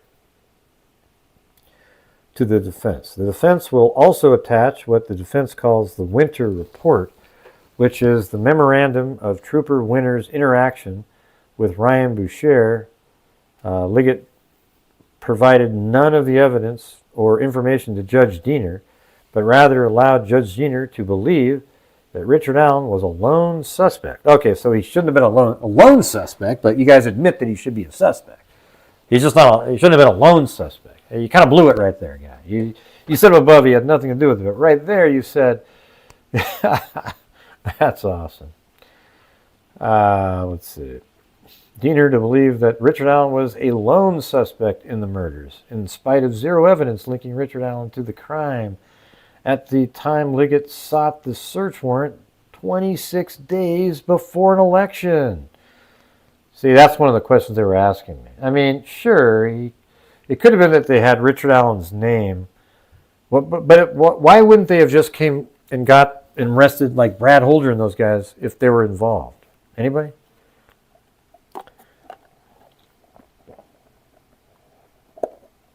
Yeah. Unified Command failure to vigorously pursue the obvious links between the crime scene and Odinism is even more perplexing when evidence known to law enforcement demonstrated a clear nexus between Brad Holder and at least 4 other suspects.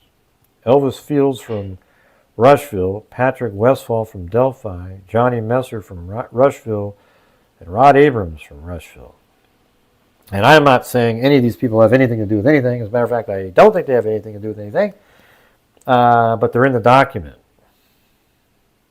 That was released intentionally. So if you have any issues with this being here, it's their fault, the defense attorneys. All right?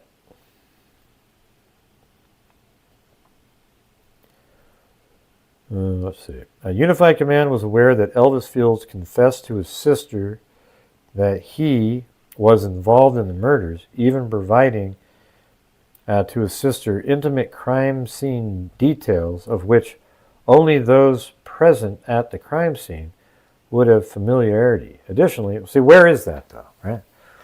Additionally, Elvis Fields told his sister Mary on February 14th, 2017, that he was present at the killings and that he, Elvis, had a brother and was now part of a gang. See, here's the thing, everybody. If this was all true, wouldn't law enforcement just have jumped on just all over that back then? Because they wanted to solve this right then. Why didn't they then? If they had all this stuff that was really the answer, why wouldn't they do it? Thanks, Marbles.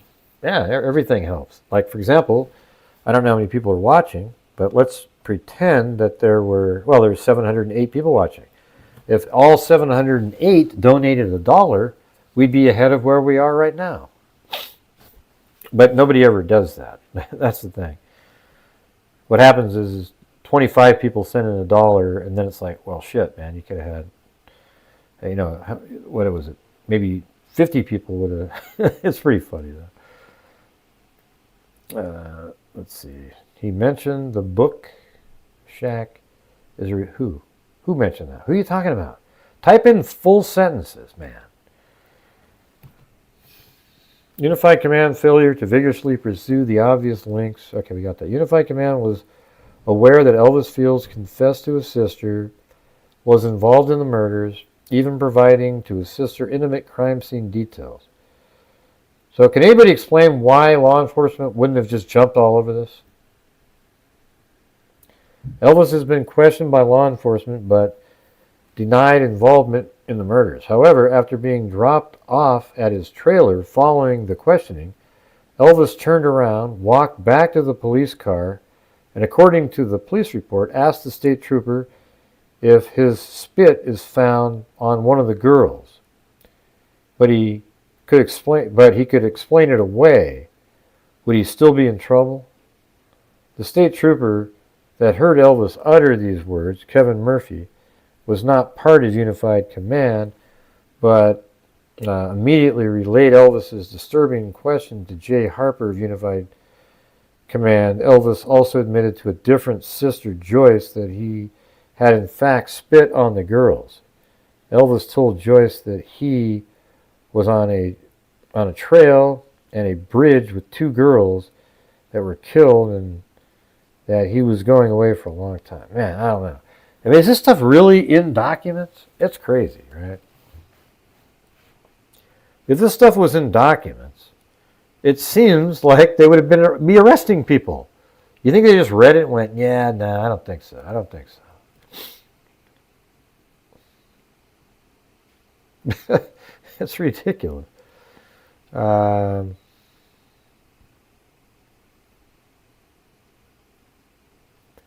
Elvis' alibi for February 13th was probably flawed. State troopers who weren't part of Unified Command determined that Elvis' roommate concocted a story concerning Elvis's whereabouts on February 13th. The roommate is named Rod Abrams.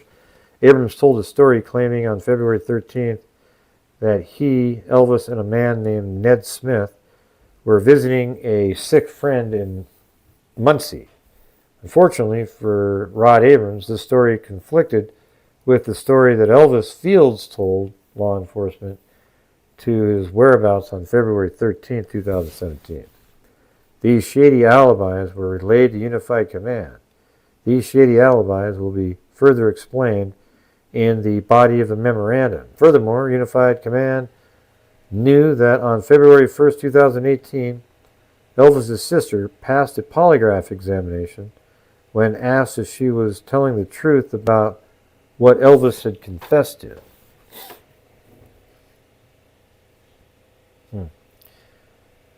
Man, what's interesting is like how much law enforcement and everything were looking into different things, though, back then. But see, all of this stuff is coming in, but if this is so damning and there was no answers, why the hell wasn't there an arrest made?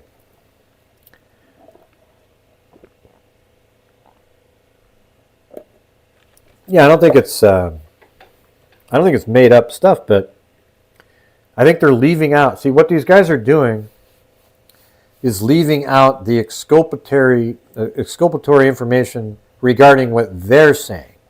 You know what I'm saying? Like the part that said, yeah, but then if they did have that, why would they put it in this document knowing how easily that would be to debunk? Hey, no problem. Simply me.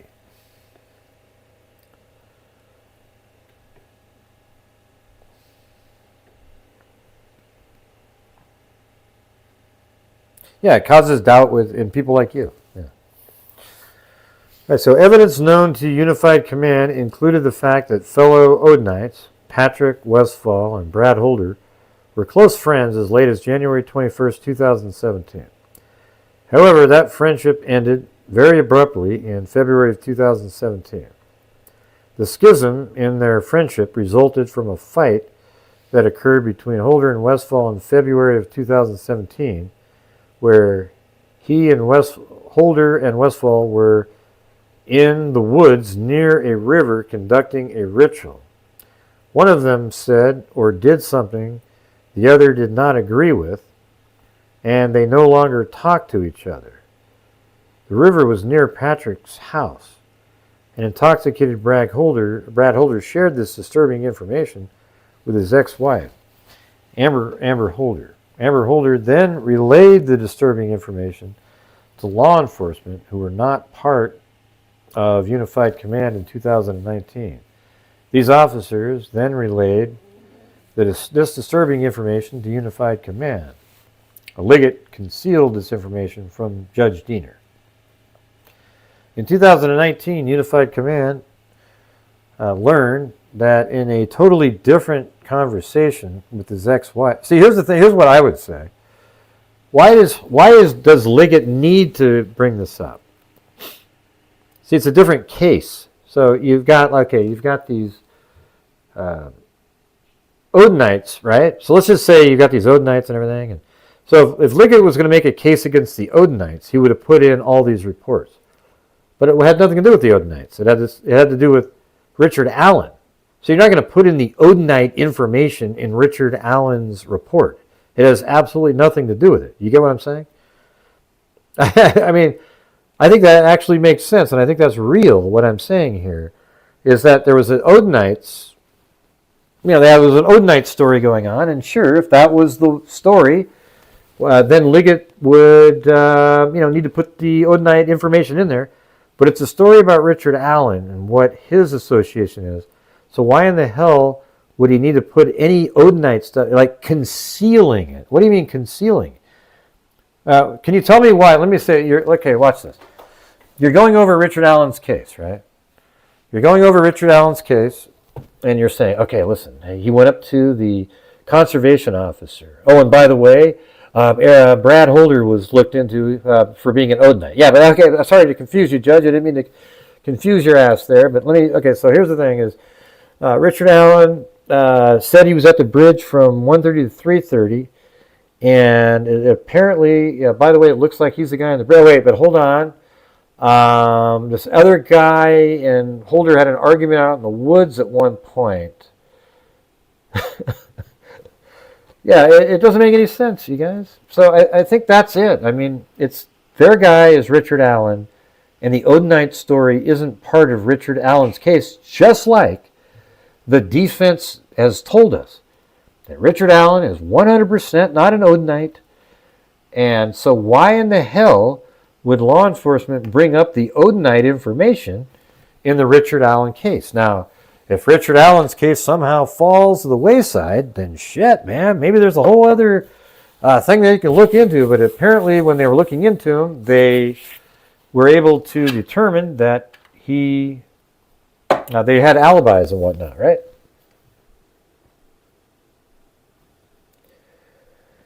Well, good. And from the country. Yeah.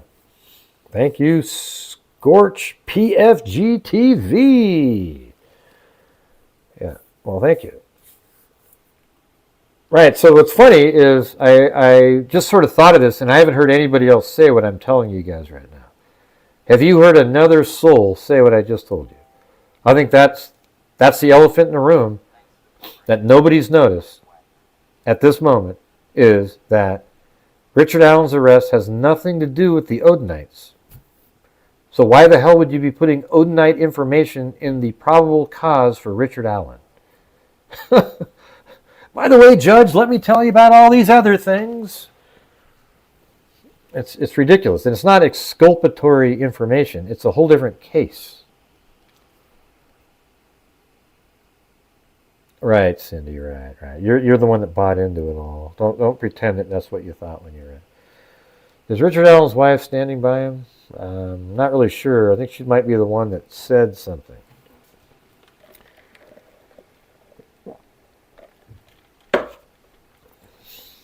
Yeah, that's what I was thinking too, everybody. Yeah, that's what I was thinking too.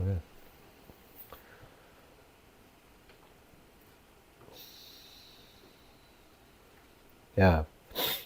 Let's see. In 2019, Unified Command, different conversation with his ex-wife. Brad Holder pointed the finger away from himself and directed directly at Patrick Westfall as being the person actually responsible for the murders of Abby and Libby. According to police reports, Brad Holder told his ex-wife, Westfall and his people killed Abigail Williams and Liberty German because one of the mothers, well, I thought you guys were talking about Brad Holder a few minutes ago, was mixing with other people outside the mother's race. Ooh.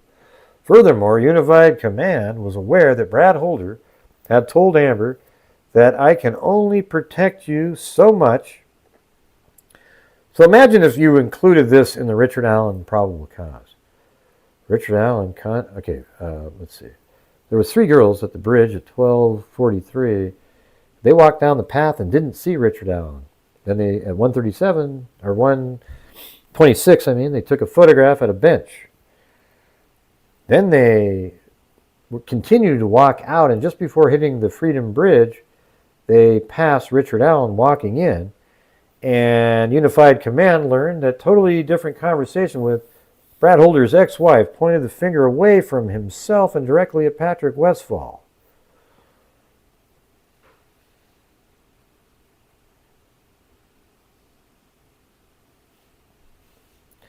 Well, I'd love to know what Carter thinks of this document.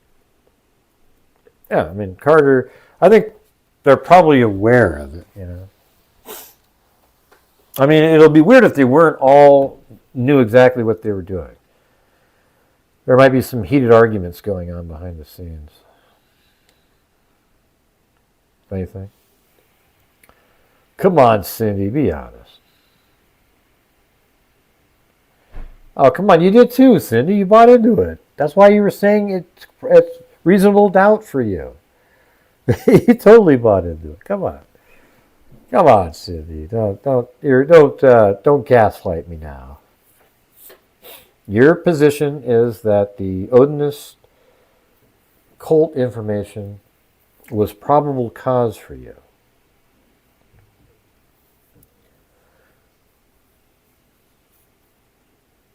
If it was BH on trial, the defense would blame it on Richard Allen. Yeah. Are you kidding me, Brad Holder? What the heck? Here, you want to hear what I think the reality of what's going on here is?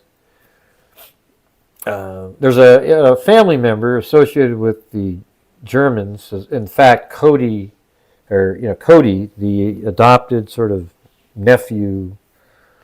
Those people, that individual, the one whose sister shared the autopsy photos of Liberty German, that lady doesn't like Becky or the whole family. So no matter what happens in the case, she always picks the opposite angle and fights like hell to make the opposite thing be true. Okay? And so that's what's going on here is that person has the ear now of a lot. They sort of communicate with all of the crazy psycho YouTubers, and they're all working with the defense team now. All the stuff that you're reading in here are all stuff that you could probably see on a video.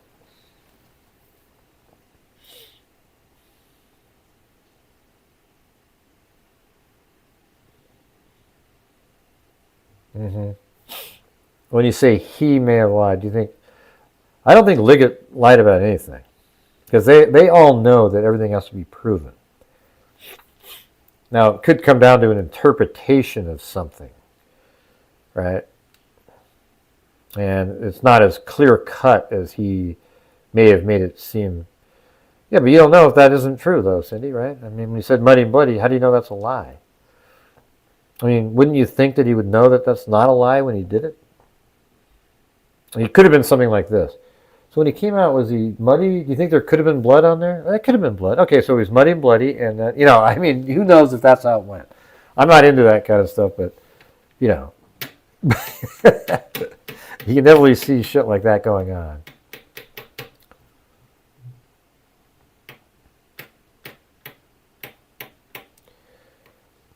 I mean, you actually think that he would say, just lie about muddy and bloody? I just have a hard time believing that. I think it might have been further interviews. Can you describe him more?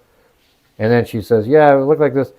And then maybe you say, do you think that possibly could have been blood if it looked different? She goes, it could have been. All right, so he could have had blood on him. But he was muddy, right? Now, do you absolutely remember the color of his shirt? And she might say, well, I thought it was tan, but I'm not absolutely sure because it was just a really quick look. And then you say, well, is it possible that it was like a blue color? I don't know. Who knows how that works? We'll just have to wait and see. Let's see what the prosecution comes up with.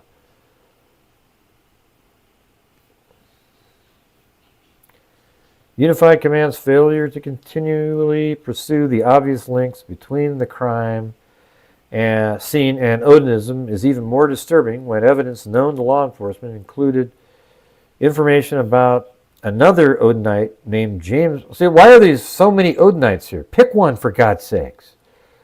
Named Johnny Messer from Rushville. Johnny was a recruiter for the Odinites and was also the connective tissue between Odinites from Delphi, Brad Holder, Patrick Westphal, and the suspects from Rushville area, Elvis Fields and Rod Abrams. So which group of those did it? Delphi is located 126 miles from Rushville. Law enforcement knew that Johnny Messer was friends with Brad Holder and Patrick Westphal. Law enforcement also knew that Messer was acquaintances with Elvis Fields and Rod Abrams. Unified Command theoretically could claim, and actually appear to be claiming, that this connection is simply a bizarre coincidence. However, Unified Command not only knew that Elvis Fields, Rod Abrams, and Brad Holder, Patrick Westphal shared a common acquaintance, Johnny Messer, but also that Elvis Fields and Brad Holder followed each other on Facebook and even mimicked each other's Facebook pages. with Elvis Fields actually recently recreating the photos that Holder posted on his Holder Facebook page. Shockingly, at his August 10th, 2023 deposition, Unified Command member Jerry Holman claimed that he did not even know who Johnny Messer was, nor was the evidence showed of Messer's possible role in the murder of Abby and Libby. It is additionally infuriating that Johnny Messer was cleared and as a suspect in the murders when considering these facts. Let's see. Johnny's ex-girlfriend, Taylor Hornaday, wow, antlers, Hornaday, get it? Told police that Johnny Messer and Patrick Westfall were like brothers. She also told police that she had allowed Johnny to borrow her car on or around Valentine's Day of 2017. So that would be February 13th, 14th, 15th. And that Johnny drove her car up there to hang with his Villander friends. When he returned to her vehicle, it had dried blood over one side of it. Johnny Messer refused to discuss the details of how the blood got there. Johnny Messer's girlfriend further stated that it took her several days, several car washes to finally remove the blood. Meanwhile, Messer has claimed that he has never, not once in his life, been to Delphi, home of his brother Patrick Westfall, and near the home of his other Odinite brother, Brad Holder. Discussed when it had dried blood over one side of it. Yeah, the only problem is no car made it down to that crime scene. Villander, word interchangeable with that practice of Odinism.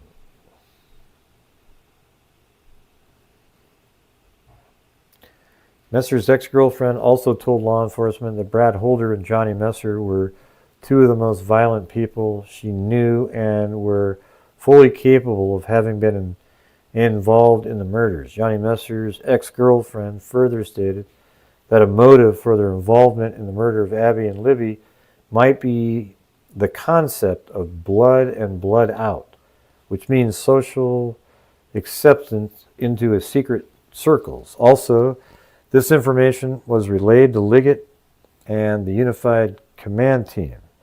Yet, Unified Command provided no guidance as to what to capitalize on this information, as what to do to capitalize on this information. Additionally, Unified Command learned that Johnny Messer's ex-girlfriend had been listening to and recording Johnny Messer's phone calls. Police secured the phone and listened to 3 phone calls involving Johnny Messer. In 2 of those phone calls, Messer was offering money to other people to find someone so they can be injured or killed. The 3rd call involves Messer bragging about holding a subject hostage and shooting them at his house. Essentially, Unified Command said nothing to see here regarding Johnny Messer and issued a search warrant for his and issued no search warrant for his home. None have been disclosed to the defense, nor did they attempt to utilize an age-old investigative tool called an interrogation. See how sarcastic that is? To pursue truth about involvement of Johnny Messer, Brad Holder, and Patrick Westfall in the case. Many more shocking. Well, here's the thing: if it's true that they had all this information and they never really even asked them any questions, that's bothersome for sure. Many more shocking facts concerning this so-called investigation will be revealed in the body of the memorandum. The evidence shows that during his pretrial incarceration at Westville Correction Facility, Richard Allen had been monitored intimidated, and mentally abused by correctional officers who are also members of Odinite cult. 2 of those correction officers are named Sergeant Robinson and Sergeant Jones. These Westville correction officers boldly wore patches on their department correction DOC uniform that proclaimed, "In Odin we trust," along with another patch displaying symbols of Odinism, interlocking triangles. Both Odinite correctional officers, Sergeant Robinson and Sergeant Jones, also display images of runes and or other Odinite symbols on their Facebook pages. I bet you there's no way in hell they had those patches on. As recently as June 25th, 2023, for example, Odinite Sergeant Robinson openly displayed a photograph of his Odinite altar on his Facebook page. A similar altar can be found on the Facebook page of Brad Holder. Beginning at least on April 3rd, 2023, John Jones and Sergeant Robinson wore their Odinite patches when the defense team visited Richard Allen.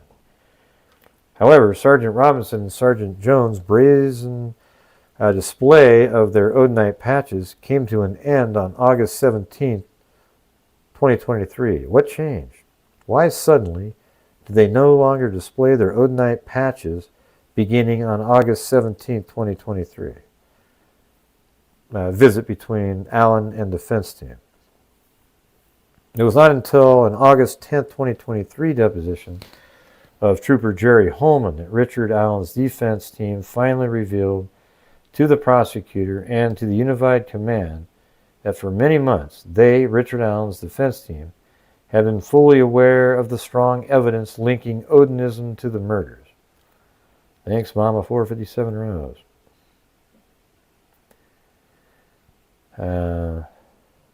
Let's see.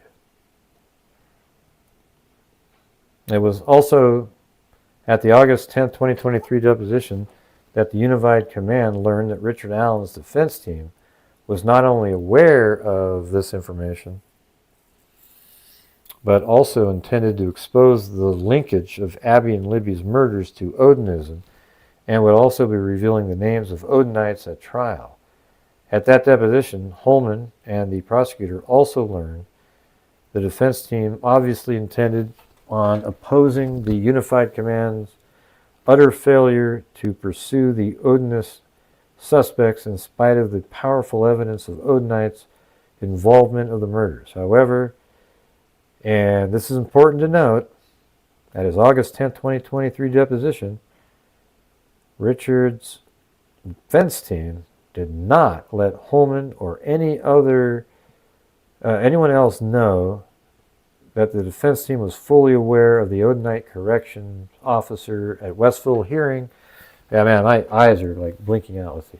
The defense team did not let Holman or anyone else know that the defense team was fully aware of the Odinite correction officers at Westville wearing "In Odin We Trust" patches. Richard Allen's defense team next visit with Richard Allen at Westville following the August 10, 2023 deposition occurred on a week later, on August 17th. Curiously, or perhaps not so curiously, in those 7 days, since the defense team revealed their knowledge that evidence linked Odinites to the murders, for the first time, Sergeant Robinson was no longer wearing his Odin patch. It was almost as if someone had alerted Odinite Robinson that the gig was up because the lawyer knew about the links of Odinism. So lose the patch and pray that the defense attorney had never noticed the patches on prior visits. Unfortunately for Westville and Unified Command, Rick's defense team absolutely noticed the Odinite patches worn by Sergeant Robinson and Sergeant Jones beginning April 3rd of 2023. Furthermore, Rick's defense team absolutely noticed the conspicuous absence of Sergeant Robinson Odin patches following Trooper Holman's realization that Rick's defense team was fully aware of the connection. See, I think they have this, they have weird true crime YouTubers think there's this vast conspiracy running through, I think they believe that the law enforcement is part of their Odin Knights themselves. That's what they believe. Don't you see how they're sort of implying that here? That Holman knew that the Odin Knights were going to be revealed, so he, had them remove the patches and things. That's what they're implying. And that's right out of these wackos' playbooks. The court will also learn, murder, Odinism. Yeah, the court will also learn in the body of this memorandum that Sergeant Jones and Sergeant Robinson were seemingly always by Richard Allen's side during most of, if not every visit.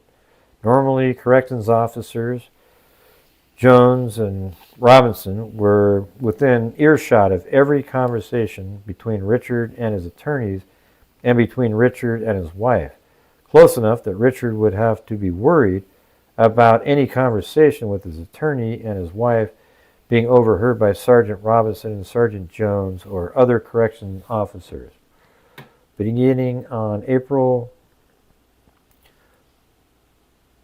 3rd, 2023, and for several visits thereafter, the Westville correction officer even videotaped attorney visits between Richard and defense team.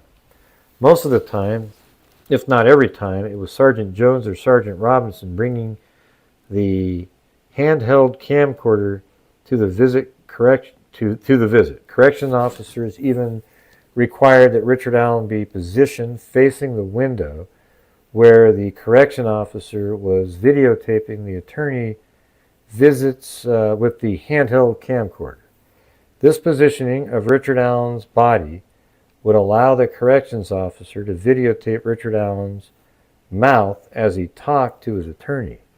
Richard would therefore not be able to privately discuss anything with his attorneys, such as, "The guards are telling me that my wife and family would be killed." So he couldn't say that. Like, Richard Allen couldn't say this, you guys. He couldn't say, "The guards are telling me that my wife and family would be killed unless I call my wife and tell her that I killed those girls." Instead, mentally defeated, Richard Allen would continually mutter to his defense team at every visit these types of general questions. "Is my wife alive? Is my wife alive? Is my wife safe? Is my family safe?" At one such meeting with the attorney, Richard Allen mumbled in a somewhat incoherent fashion that Odinites were threatening him. It would be important to know that Richard Allen's defense team had never mentioned the word Odinites or Odinism, or informed Richard Allen that evidence suggests that Odinites murdered Abby and Libby until August 25th, 2023. That's when he was informed. When his defense team, in the presence of his wife, who was visiting with Rick in prison, first discovered the exculpatory Odin-related evidence to Rick. Rick's defense team felt that having him remain unaware would hopefully keep Rick a bit safer. Due to Rick's weakened mental state and the concern that he might unwittingly discuss his attorney's strategy to Sergeant Jones and Sergeant Robinson, Rick's attorneys opted to discuss Odinism with their client out of fear that Sergeant Robinson and Jones would then be on the alert for Richard. Not discuss Odinism. So his attorneys, Rick's attorneys opted not to discuss Odinism with their client out of fear that Sergeant Robinson and Sergeant Jones would then be on alert that Richard's defense team was aware. Now down here it says, to be clear, up to this point, Richard Allen has never spoken these words to his attorneys. Okay, so the words that you just wrote up there, he's never spoke any of them, but you made it seem like he did.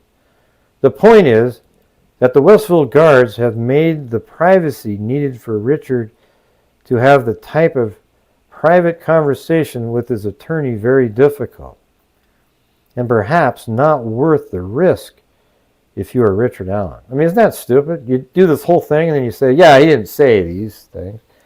But I hope you missed the bullet point at the bottom, Judge. The footnote. All right, you guys, I'm about ready to pass out. So we're on page 22, and we'll just keep on trucking through this sucker, all right? We'll call them part 1, part 2, and thank you, Tamster. Very kind, very kind. Yeah. So remember, we start on page 23. Can you guys remember? Michael Jordan's number, right? So there you go. That's when we start on the next one.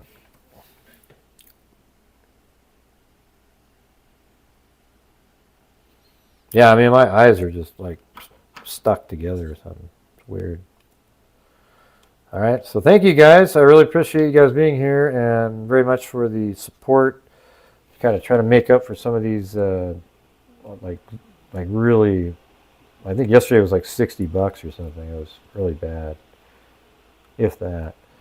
So anyways, Jessica Schubach, Your Gypsy, Cheryl, Kathy Chapin, Bucolic Buffalo, Nema Lotus, Kelly Snyder, Living It as in Living the Dream. Kelly Snyder was a double cat eye, by the way. And Kathy Chapin was a cat eye.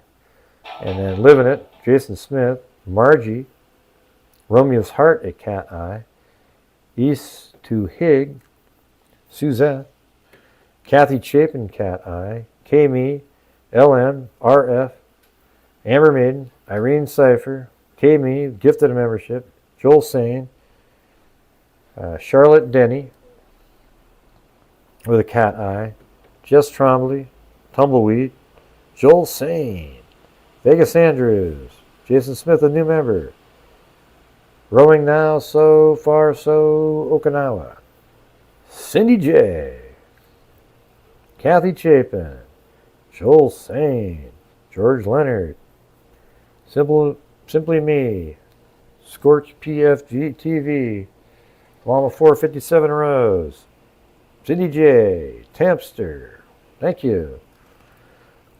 Anyways, Cindy J has to be my sort of my foil in here, you know. It's like that's pretty funny. Anyways, thank you guys very much for supporting the channel, and I'm tired. I need to get some sleep. So the interview today went good for the CW Network documentary. I think I looked sort of fat in the image, but you know, I've got this no hat on and no glasses, so you guys won't even recognize me really. And you know, definitely, you know, wasn't. I don't know. It's kind of stressful because you're sort of on camera the whole time. You know, like, you know, they read through questions and they kind of want you to answer a certain way. Like, okay, just kind of, you know, bottom line. What do you think? So there you go. I think in January, something like that. So, anyways, you guys, thank you very much for being here. We will see you guys later. And as I always say, everybody, until next time. Where the hell is this? Be safe out there.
Now it's working.